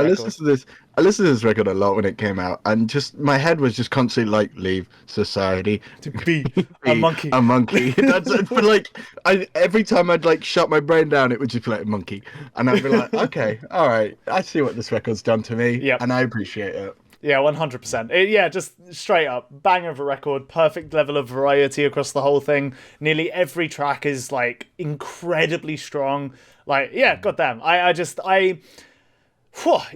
enjoyed the previous records. I thought they were good, but this one has really, really got me on board with the band now. Like, I love this. That's exactly the same for me. I actually think the first record is almost as good as this one. The second one was pretty weak, and that's why I was a bit like, I don't know how good this is going to be. Then I heard Troglodyte, and I was like, fuck yeah, let's go. Yeah, 100%. Just the absolute definition of a banger of a song. Like, goddamn, goddamn. I don't have any more words. When I'm describing this record, I just go full ape mode. Like, very much in line with the record. I can't help it. You surely have returned to Monkey. I have indeed. Yeah, there you go. Living up to the record. All right, go ahead. What's your number 3? Okay, in completely different tone, my number 3 is Carly Malone's Living Torch. Oh, okay, all right. So this is the new pick then, the one that was not sent to me. This is the new pick, and I fully expect you not to have heard this. You are completely correct. Okay, so Carly Malone is somewhere between classical composer and electronic drone producer. She has recently been working with Stephen O'Malley from Sun. Okay. And I think they're just mates now. Sure. And she's released like a bit over the years that I've listened to, thought was cool. Living Torch was the first album I listened to where I thought, holy shit, this is something special. It's basically a single like 35-minute track that it starts off as a very, very sophisticated contemporary drone track that has amazing subtleties, this wonderful sort of beautiful through line through it, and it descends it basically into the part 2. So the album is split into part 1 and part 2, basically. Part 2 is almost as if the track is corrupting itself as it goes through, becoming more and more sort of grotty and falling to bits, almost like it's degrading in front of you. Sure. There's not much more to say about this. It's more of an experience than an album. Sure. She smashed it on this one. I've checked out her old work again. It's all great. And she just released a 5-hour album with Stephen O'Malley and Lucy Rowton called Does Spring Hide Its Joy, which is a further mixing of drone and contemporary classical that is probably the best thing I've heard this year. So, what an artist. And if you're even excited by, anything electronic drone, by this sort of production, this sort of composer, say talking about Tim Hecker or Sarah Davachi or anything along those lines, you absolutely have to listen to Living Torch. It's not even very long. You can then see if you want to listen to 5 hours of To Spring Hide Its Joy. But cool. Living Torch is like a microcosm of everything she does good in one piece. Cool. That also sounds incredibly up my alley. So I'll have to give that one a listen after this for sure. Cool. All right. So number 3 then, I guess. Sure. Cool. We're in the top 3. All right. This is another one that I know you're also a fan of. Yeah, Vane.fm or Vane. Yeah, This world is going. I to held review. off from talking about Vane because I knew you were going to talk about Yeah, Vane. 100%. Oh my god. Yeah, holy shit, the most exciting thing in metalcore right now. I remember listening to the EP that Vane put out that kind of put them on the map for a lot of people, Oh, and you didn't shut up about that. that EP is still one of my favorite metalcore EPs. Period. It's just 5 minutes of more ideas than some bands have across an entire discography, delivered with a level of grit and intensity you just Talking about don't get anymore. self-destruct. Yeah. Because there was also like a little self-titled EP as well that I remember getting free off Bandcamp when it came out. Oh, I know the one you're talking about. I can't remember what it's That was called. good too. I know yeah. It's I called know the Vane, one. self-titled. Oh, is it just called? Oh, okay, cool. Yeah. No, I remember the one you're on about. Yeah, that is good too. But yeah, then for me, they came out with Aerozone, which I feel like at the time I actually sort of underappreciated, because at the time I was like, yeah, this is like a good metalcore record. Didn't blow me away or anything, but like the more I've listened to it, the more I've come to appreciate a lot of that record's kind of interesting ideas. Having said that, though, Arizona is like mind-blowingly good. yeah, no, I completely understand that opinion now a lot more. I'm still not quite there, but I can really respect that record for sure, and I do really enjoy it, no doubt. I definitely underrated it when it first came out, but for me personally, this is exactly what I wanted from Vane after hearing the EP. This is like a metalcore record with a level of intensity, darkness, and just savagery that you just really don't get. Like the mixing and the way that the guitars are delivered on this record are so hellishly loud without losing any of the punch and without getting lost in the noise of some of the more mathcore chaotic sections. And it just this is almost like a miracle record in my opinion. Like, I don't know how they've managed this production with this sound and it just not fallen flat at all. Like, it's so goddamn loud and heavy and harsh, but still punchy and just direct as fuck, you know? It has that darkness that I think was lost a little bit on Arizona from the EP that I really wanted, and it just comes through with a set of tracks that they're just such punishing metalcore tracks. God damn. It's definitely a darker album than Arizona. Arizona was fun. Yeah, exactly, for sure. Yeah. Apart from the fact they called a song "Orgy in the Morgue." Yeah, this true. This album isn't fun. This is a depressing, sad, dark album that also happens to have bangers. Yeah, basically. But yeah, man, just this is one of those records where, like, again, very much in line with the EP. While it is very dark and very dark and like almost sad, it is still.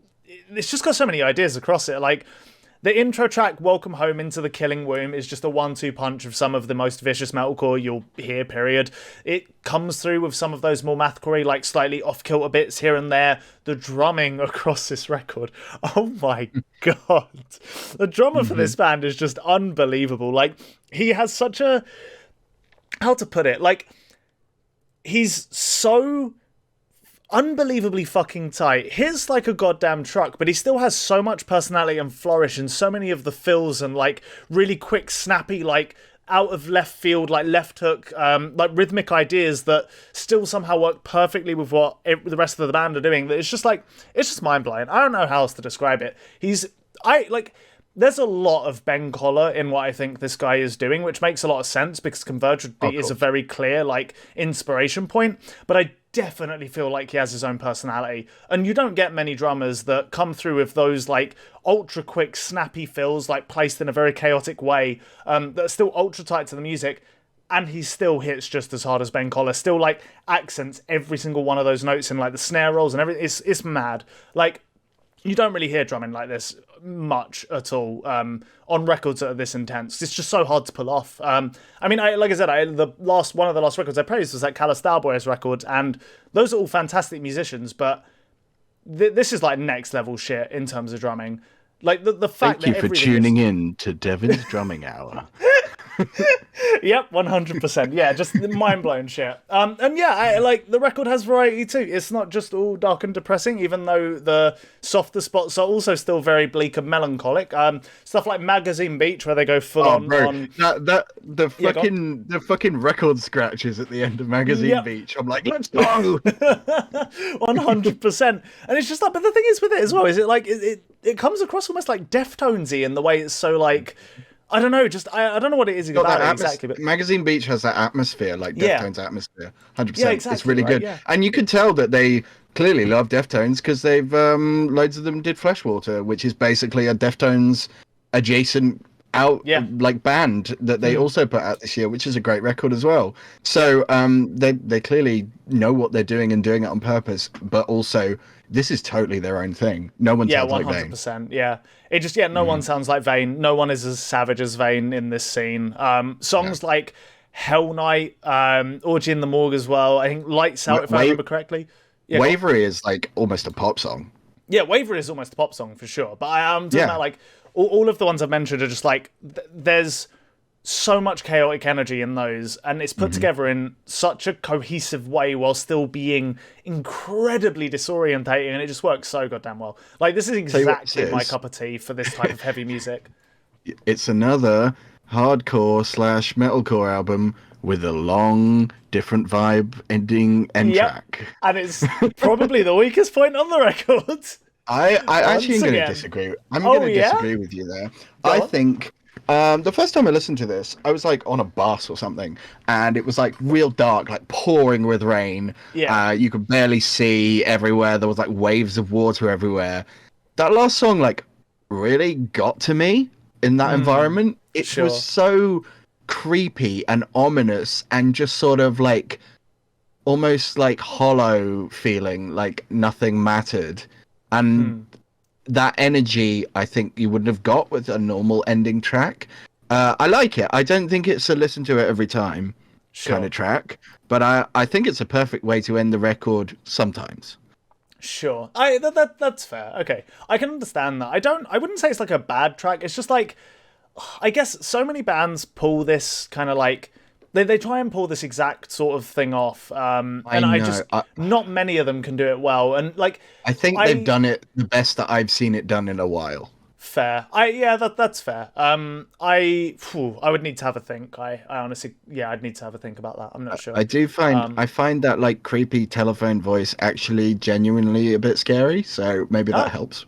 Yeah, I mean, hey, fair enough. If you have that sort of like, if you're like moved by it in that way, then I could definitely see how that would help. But like, I guess for me, it's just like the way, like, for how many ideas are on the rest of the record, for how all over the place it is, and I mean, like, even the more melodic ideas across the record work incredibly well, in my opinion. Like, Fear and Nonfiction, I think, is a great track, and it's one of the most melodic ones on the record. That's still in the heavier like half, I suppose. But like, I guess just like something about the piano in Funeral Sound in the first half, just like, I just find it very middle of the road, like the way it's delivered. It doesn't feel as like interesting as so much of what's going on the rest of the record. I do think the way the song ends, like the back half of it is really good and basically in line with the quality of the rest of the record. But yeah, just the first half of Funeral Sound is just, it just doesn't quite connect with me as much. Yeah, that's the best bit. Damn, sure. Yeah, I think fair enough. it's definitely more divisive than the rest of it for sure. And Sure. also, whoever designed the cover should be removed from doing art again. But hey, we move on. It's definitely it's not the best cover I've seen in my life. I'll say that much. All right, cool. Do you want to go into your number 2 then? Looks like a deathcore cover. Yeah, 100%. Not Okay. even a good one, like a middle of the road deathcore band as well. It's a Tiller. Exactly. All right. God, all right, go on. Moving swiftly on, my number 2 is the Anna Van Hulswolf live record, live at Montreux Jazz Festival. Wow. Well, I don't really know what to say about this record. It's mostly cuts from her last couple of records. So it's called, is it Blood Magic? I can't remember. I can't remember either. No, let me have a quick think. Dead Magic, not Blood Magic. Nothing from All Thoughts Fly, because that was basically a organ record. So it's a lot of Dead Magic and the Miraculous stuff, which is this extremely why can't I say that word? Theatrical? That's the word I'm trying to say. There we go. I was trying to say theatrical. Yeah, Theatrical. Cool, theatrical. all right. It's very theatrical, gothic, and unique sound Yeah. that I think she probably shares with like Swans as probably Yep. that sort of vibe. There's no, of course she's toured with them and stuff because they really are very similar in the way that they approach music. And similarly to how I feel about Swans, the live settings of this music only elevates it. And Sure. it was, I think, all that was required was capturing that on record. This captures it. Every single one of these versions of the tracks is better by quite a way than the studio versions. They are bigger, they are more intense, they are more expansive, they are, I think, harder hitting, elongated, they build better, they have more chance to flow. The recording on this is incredible. But for 100%. example, like the version of Ugly and Vengeful on this is mind blowing compared to the studio version. I just think this was the perfect pick for a live record, for someone who is perfectly suited for a live record. And it instantly become one of my favorite live records I've heard in terms of transforming someone's material in a way that I find live records don't tend to do enough. A lot of live records are simply just more stuff for someone who's a fan of someone to have. Whereas a true, successful and interesting live record is something that takes source material that and changes it and applies something different to it and does something different to it, for better or for worse. Well, that is absolutely what's done here, and it's absolutely for better. I just think this is brilliant.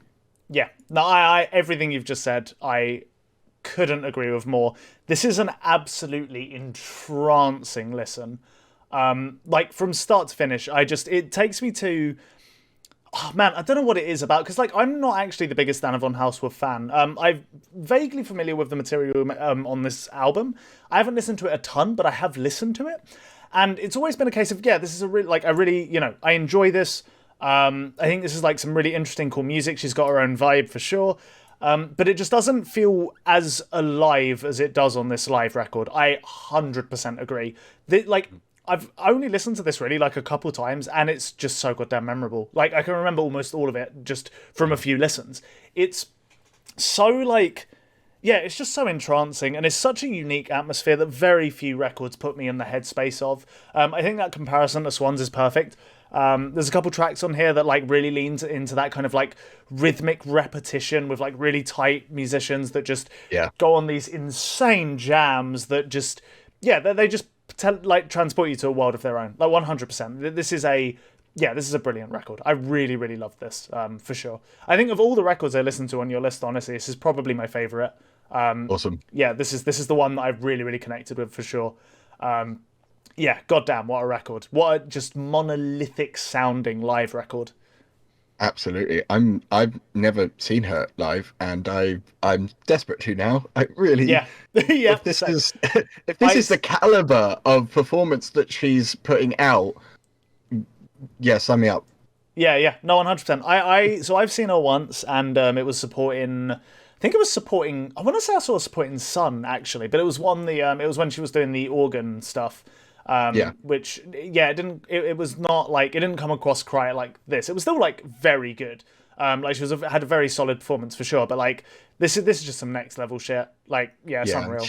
She uses the organ in a way not many current performers do outside of classical, and I think organs are amazing, and organs are a physical instrument in a way that most instruments don't have such a physical presence. The fact that organs are fixed in place.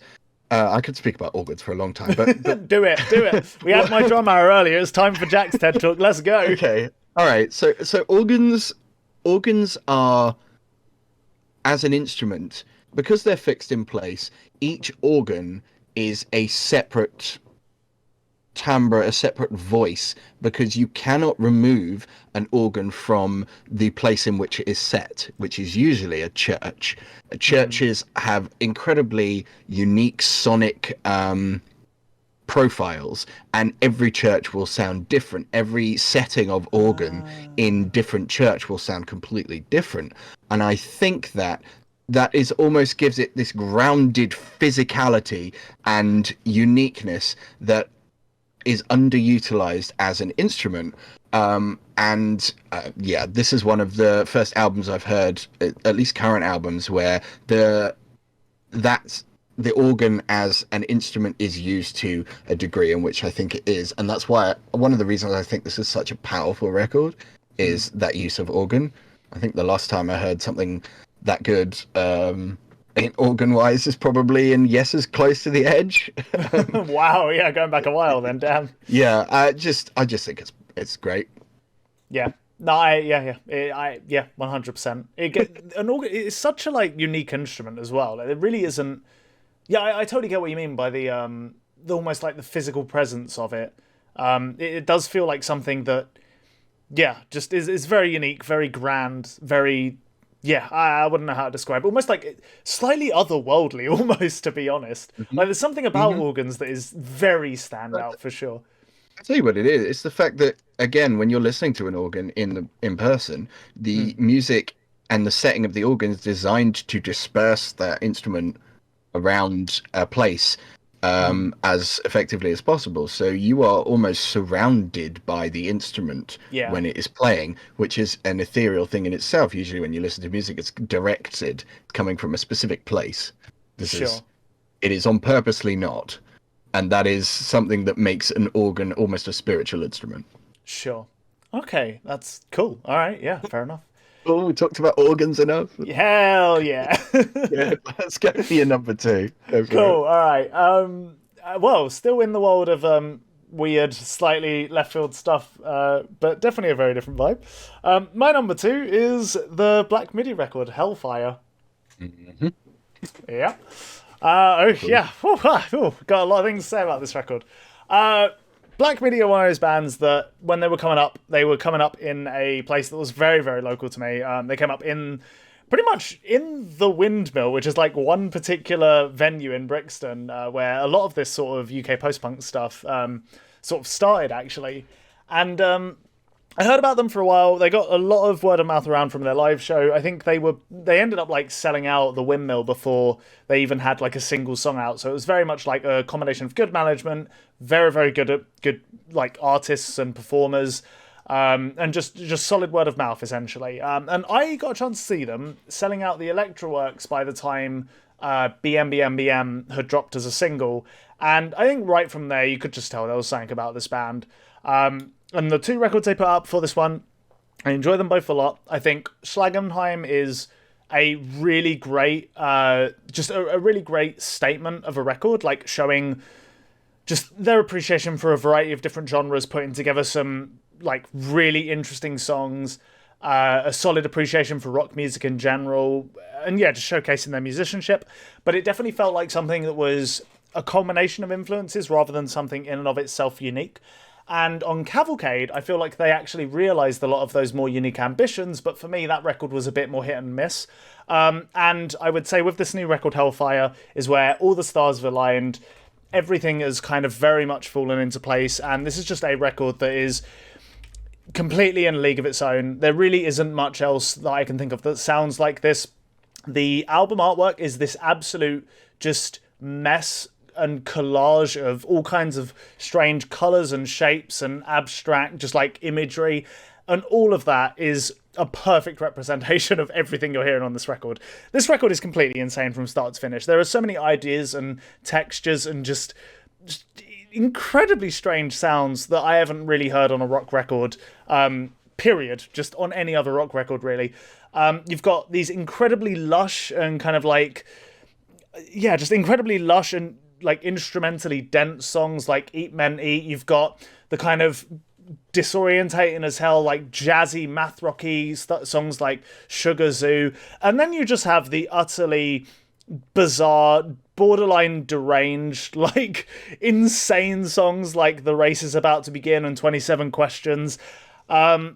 You've got some moments where they decided to tone it down a bit and go for something a bit more beautiful and kind of almost jazz inspired on tracks like Still and oh god, what was the other one? Maybe Dangerous Liaisons, I think. I think that is the other one. Yeah. And it's just, this is a completely unique record that's an explosion of color and ideas, insanity, with incredible musicianship front to back. A broad instrumental palette, and yeah, I can't really think of that many criticisms for it. It's just a absolutely brilliant, mind-blowing, very unique rock record, and I'm so glad, and I really don't understand why, to be honest, but I'm so glad this band are as big as they are. I don't know how it happened, but to release a record this weird, and have that much hype behind you, that's a special thing right there. Think them I know you said that Cavalcade was a bit hit and miss for Black Midi, but I think Cavalcade played a big part in getting this band as big as they were. Oh, 100%. When I say hit and miss, I mean, for me personally, the songs on it were a bit hit and miss. Like, I would say, like, songs like John L. and, oh god, Slow. Are like, those are like... say Chondromalacia patella, whatever it's called. The third, we'll refer to it as the third track. But yeah, that song. Like songs like that, I think are some of the best they've written. I would actually say like John L. and John L. specifically. Actually, it is about as good as the songs on Hellfire, but it was like the absolute peak of Cavalcade. And that's just the standard for songs on this record, in my opinion. I think that Hellfire does not exist without Cavalcade. Oh, 100%. Yeah, 100%. One of them must exist for the other to are built on top of it. Yeah, and I love Cavalcade. I think it's a brilliant album, and I love the slow tracks on it. I feel like maybe the sequencing isn't the best. Sure. It wildly swings between, very, very slow and very, very intense without much ebb and flow. Yeah. No, for sure. Whereas, yeah. This feels like more of a cohesive project overall, especially with its like concept as well and the story. That's what I'm getting at. Yeah. I think. I remember I did listen to a pre-release stream of it ages before the thing was out, and I only listened to it once. And I kind of sat there going, "Oh, okay. I think Black Midi have done the thing now." Yep. Yeah. I do love this record. I didn't mention it simply because I knew you were going to talk about it, so we could talk about it. But this starts at 100 and does not relent for pretty much the entire thing, and I think that's to their credit. I wouldn't want every Black Midi album to sound like this. I think it might be exhausting, but for this singular experience, I wouldn't want it any other way, and I think some of the best tracks are on here by a long way. Like The Race is About to Begin is almost like the oral equivalent of a Panic Attack, but what a deranged track, right? 7 minutes. And another band that nobody sounds like Black Midi, and if someone tried to ape them one for one, they would still not sound like Black Midi. This is specifically these people creating the music they want to create, and that's why it's so unique. And I think it's wonderful that they are pretty big, and that they're signed to Rough Trade. They're on a pretty big indie label. They get their music out there. I love Black Midi, and I love this record. Yep.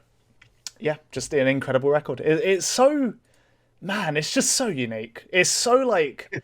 It's such an explosion of colour, you know? Like, that's... Whenever I think of this record, I just think of so many sounds from so many different angles, and even, like, put together in so many different ways, where, like I said, you have moments on Eat Many where it's actually quite lush and, like...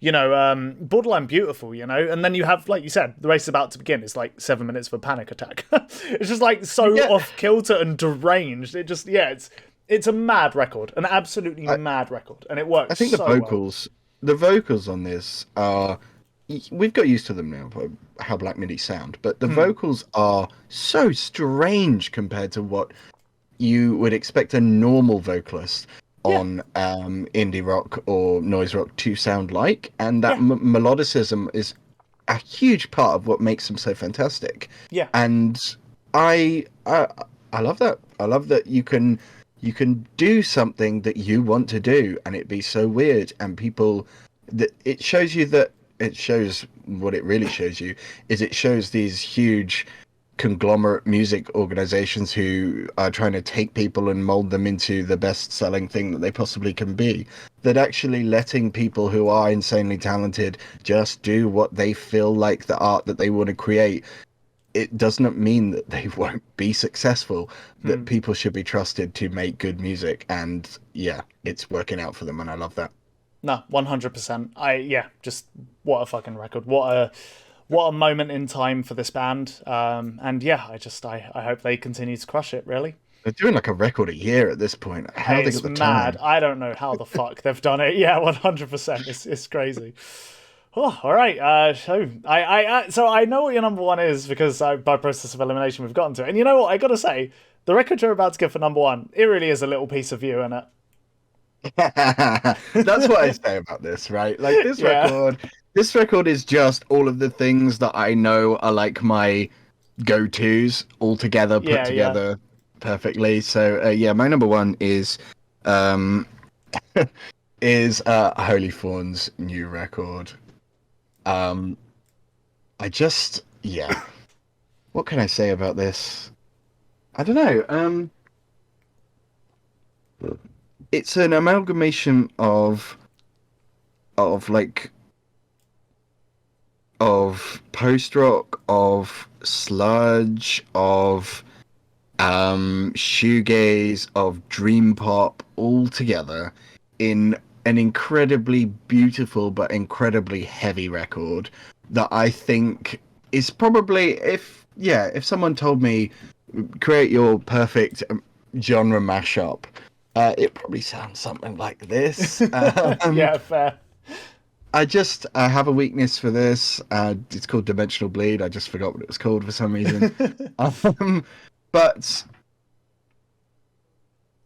something something about the power behind heavy music that is also incredibly beautiful, I think, is something untapped and unappreciated by people that don't listen to heavy music, or only listen to heavy music for certain reasons. I think that heavy music has the power to be not only brutal, intense, aggressive, and cathartic, but it also has the ability to take something that is traditionally not beautiful and turn it into something that could be considered that. And I find that the mashing of those two things together to be more emotionally affecting than if someone is truly just going for something pretty. Hmm. And yeah, this record has it in spells. It almost feels like a dream, I think. The atmosphere that it creates, they call dimensional bleed, these spaces that are feel like other dimensions bleeding through into this one, and that is absolutely 100% what the record feels like. It feels like 3 a.m. In walking in a pitch black field amongst like abandoned machinery and feeling like you've almost left this plane of existence. And yeah, it's just a perfect soundtrack to that. There are these amazing sung vocals that are recessed just the right amount into the mix that they almost become part of the monolith wall of sound that already exists.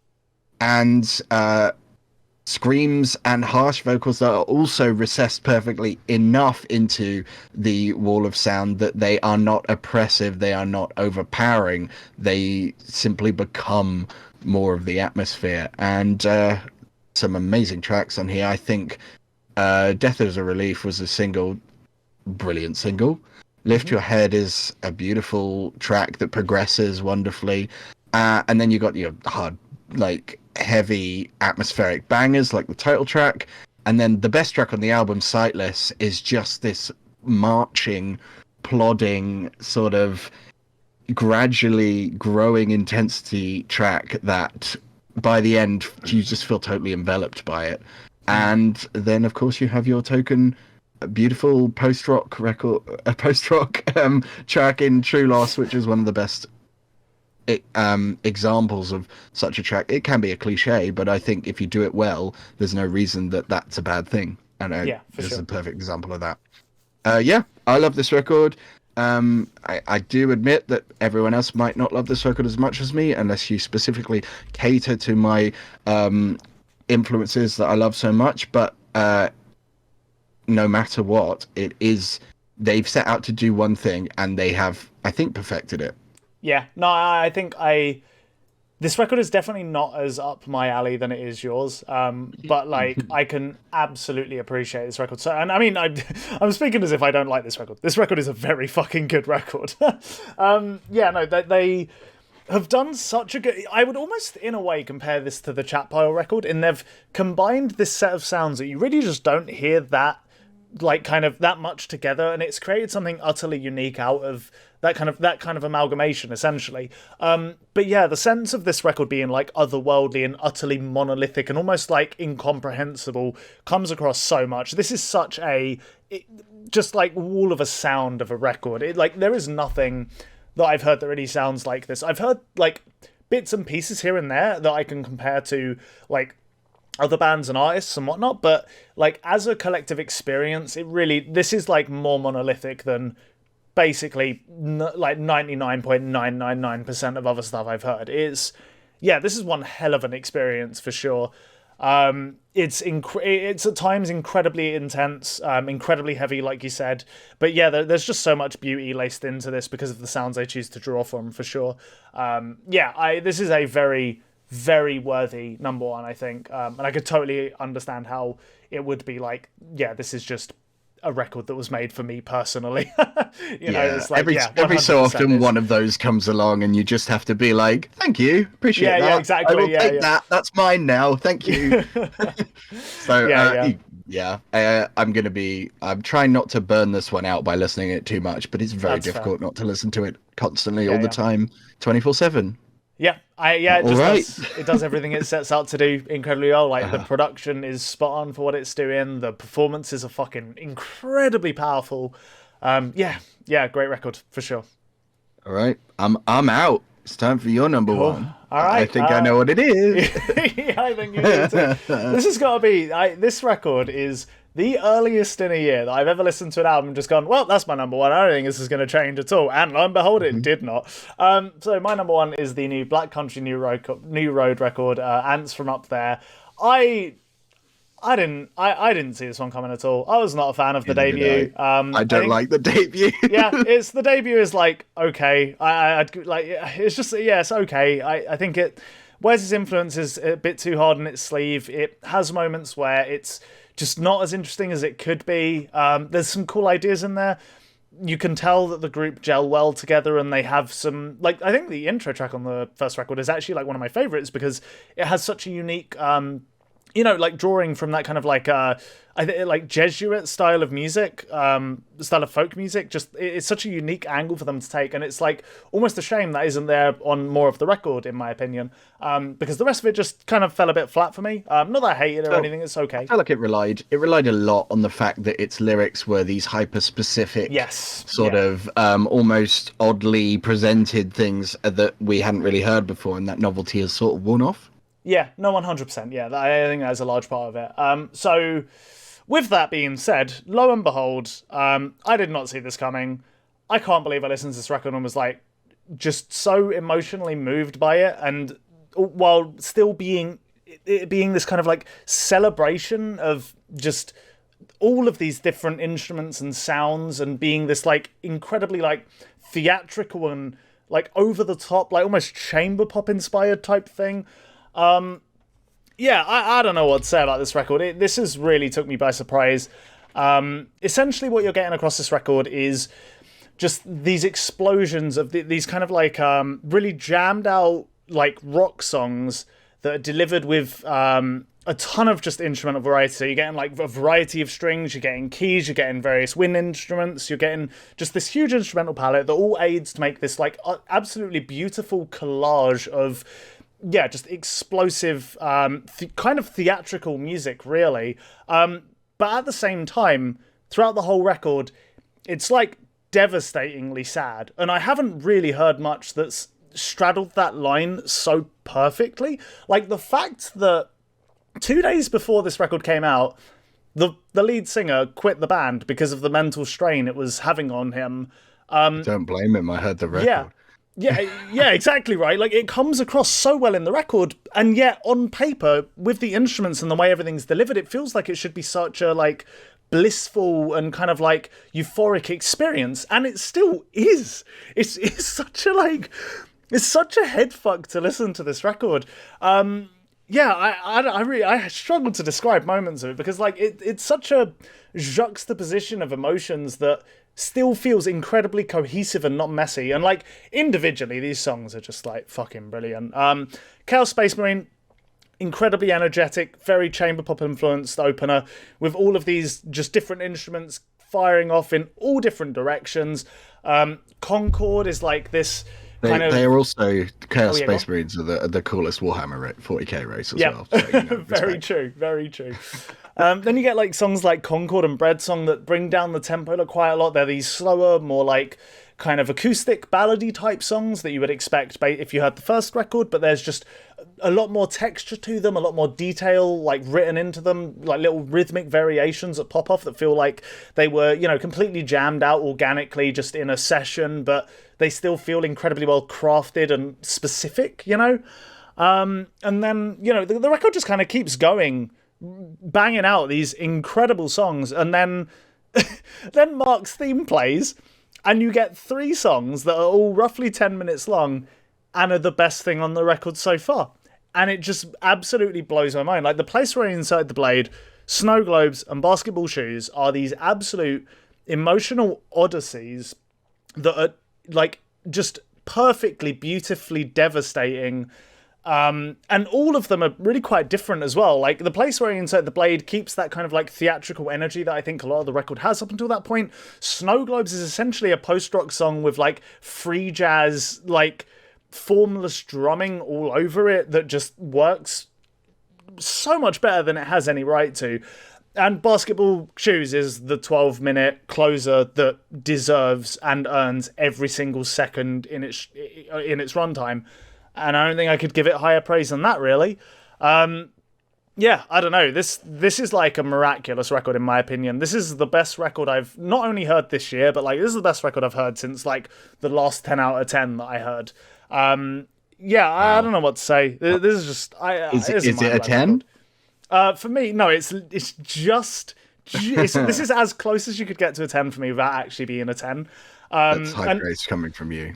Yeah, I mean, like, so for those who don't know, like, I only have 4 10 out of 10s. So my top 10 albums of all time include include more non-10s than 10s. And this is solidly in my top 10 of all time. This is like a miraculous record. I don't know.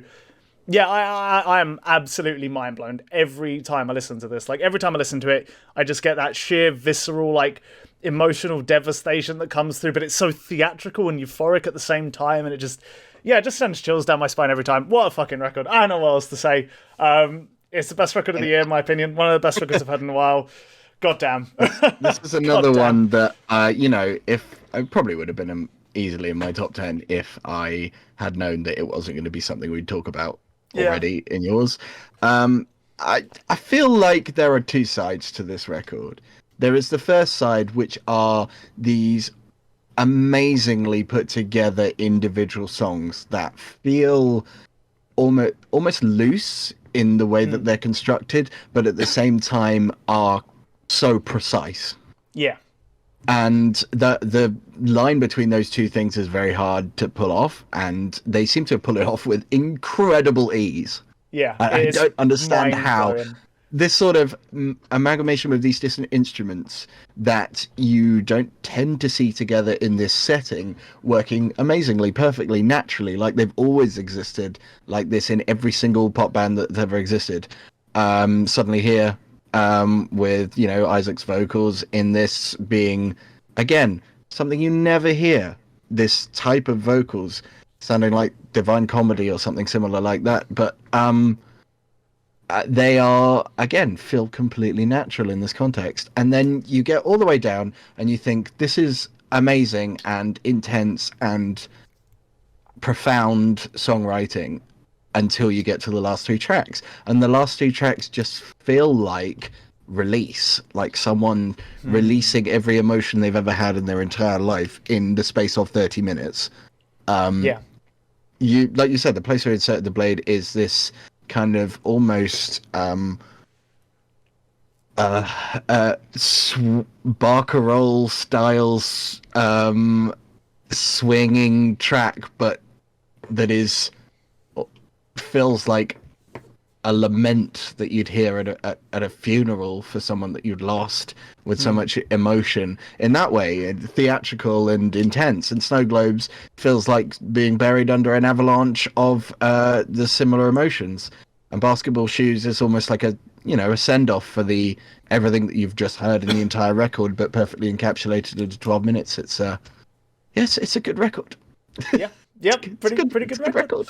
I also think it's just like you don't hear much, I don't think, that's like the sheer like emotional weight of the vocal performance delivers everything that the vocalist is feeling without being particularly specific at all. Like, a lot of these tracks are, like, I wouldn't say drowning in metaphor as such, but there's a lot of metaphor and very flowery presentation to the ideas that are being delivered. So it's not like ultra obvious exactly what's going on or what he's talking about on a conceptual level, like what the record's even about. But you just get the emotion through the performance so well, and so, like, in such a potent, like, what's the word? Like, it's just done so potently that you get exactly what he's feeling, even though he's not really that specific at all. Do you know what I mean? It's almost the same sort of skill that you would use if that an amazing poet would get, which is to convey something so complicated so simply. Yeah, that's a difficult skill that only the most skilled artist can get across. That's the essence of good art, really, is to convey something, an emotional collage that is incredibly complex in as little as you possibly can. And that feels like what's happened here, is that this is a moment in time almost that has been put across in an album, and that's why I think it probably will go down as one of the best albums of this decade. Yeah, 100%. Yeah, what a fucking record. Yeah, it's just incredible. Do you know, the funny thing with this one as well is, like, so me and Jack went to, was it Wide Awake Festival, or was it another one? It was Wide Awake. Wide Awake, okay, yeah. And at that point, neither of us were particularly big Black Country New Road fans, and they were playing, so we were like, okay, yeah, we might as well watch them. I think my mate David was very excited to see them, and he was there as well. So we went and saw them, and I was like, damn, that was actually like a really good. I really enjoyed that. I'm surprised how much beautiful. I enjoyed that. It really elevated my chip eating experience. Yeah, exactly. It's just like, it was a surprisingly good performance for a band that I really wasn't that into up until that point. And then afterwards, I found out that like half the material they played was unreleased material from this record, and it's just like, that's just one of those moments where you just like, you almost don't realize how special what you've witnessed was, and it's just it's so crazy that that's going to be the only time I ever catch these songs with Isaac performing them. It's almost like such a, I don't know, I feel like that story almost sums up the record in a way. It's strange. It's a really odd, accidentally catching something quite profound that will stick with you, but only afterwards. Yeah, exactly. Yeah, it's fascinating. But yeah, I mean, I don't know what else to say. It's just it will be remembered as one of the best of this decade. I think for sure. I think I agree with that. Yeah, it's a fucking beautiful record. Like the words I would use to describe it are like, it is a beautifully devastating record. That's like the exact phrase that I've landed on, and has really stuck with me when thinking about this record. I'm very interested to see what they do next. The fact that they're continuing as a band, they're not getting anyone to replace Isaac. I've heard some of the songs that they've written and have performed live, and I can't remember. I don't know what her name is, but they've got a one of the previous members is stepping up and doing vocals, and her vocals are very different to Isaac's. They feel more. They're very like, I would compare them quite a lot to Joanna Newsom in that they're very kind of like. Almost fairy tale-y, if you know what I mean. I don't know if you'd use that to describe Joanna Newsom, but I definitely would. But yeah, they almost feel like more in that realm, which this record, musically at least, kind of hints towards slightly. So if they go further down that direction, I could definitely see it really working. But like, this is a record and a moment in time for this band that I don't think is going to be captured again. I think they're going in a different direction. I wish them all the best with it. I'm sure it's going to be great because they're clearly incredible musicians, incredible songwriters, and I mean her vocals were incredible as well, like just a very different vibe, you know. So yeah, I think that's everything I have to say about this record. I fucking love it. Yeah, that's it. I'm pretty spent. Me too. And we're out. That was everything we got, guys. Mic drop. Cool. All right. I hope if anybody's actually made it to this point, we're at the 3.5 hour mark. They won't. Oh hell, this was fun. Regardless, I had a great time. Yeah. Oh, we'll have to do this again. If anybody did make it, thanks for listening. I don't know when the next one's going to come out. This is kind of just like the test episode, I suppose you could say. Let's say we're not going to do 3.5 hours next time. That's probably smart. I think that's probably maybe if we make it a not unlistenable length, then let's keep it a cool like hour to hour and a half max. I think that sounds good. Cool. Sounds good, man. All right, cheers for listening, everyone. If you got it to this point, you're an absolute trooper. I appreciate it. I'm sure Jack appreciates it too. Cheers. Hopefully we'll catch you around. All right, peace out, everybody. All right, see ya.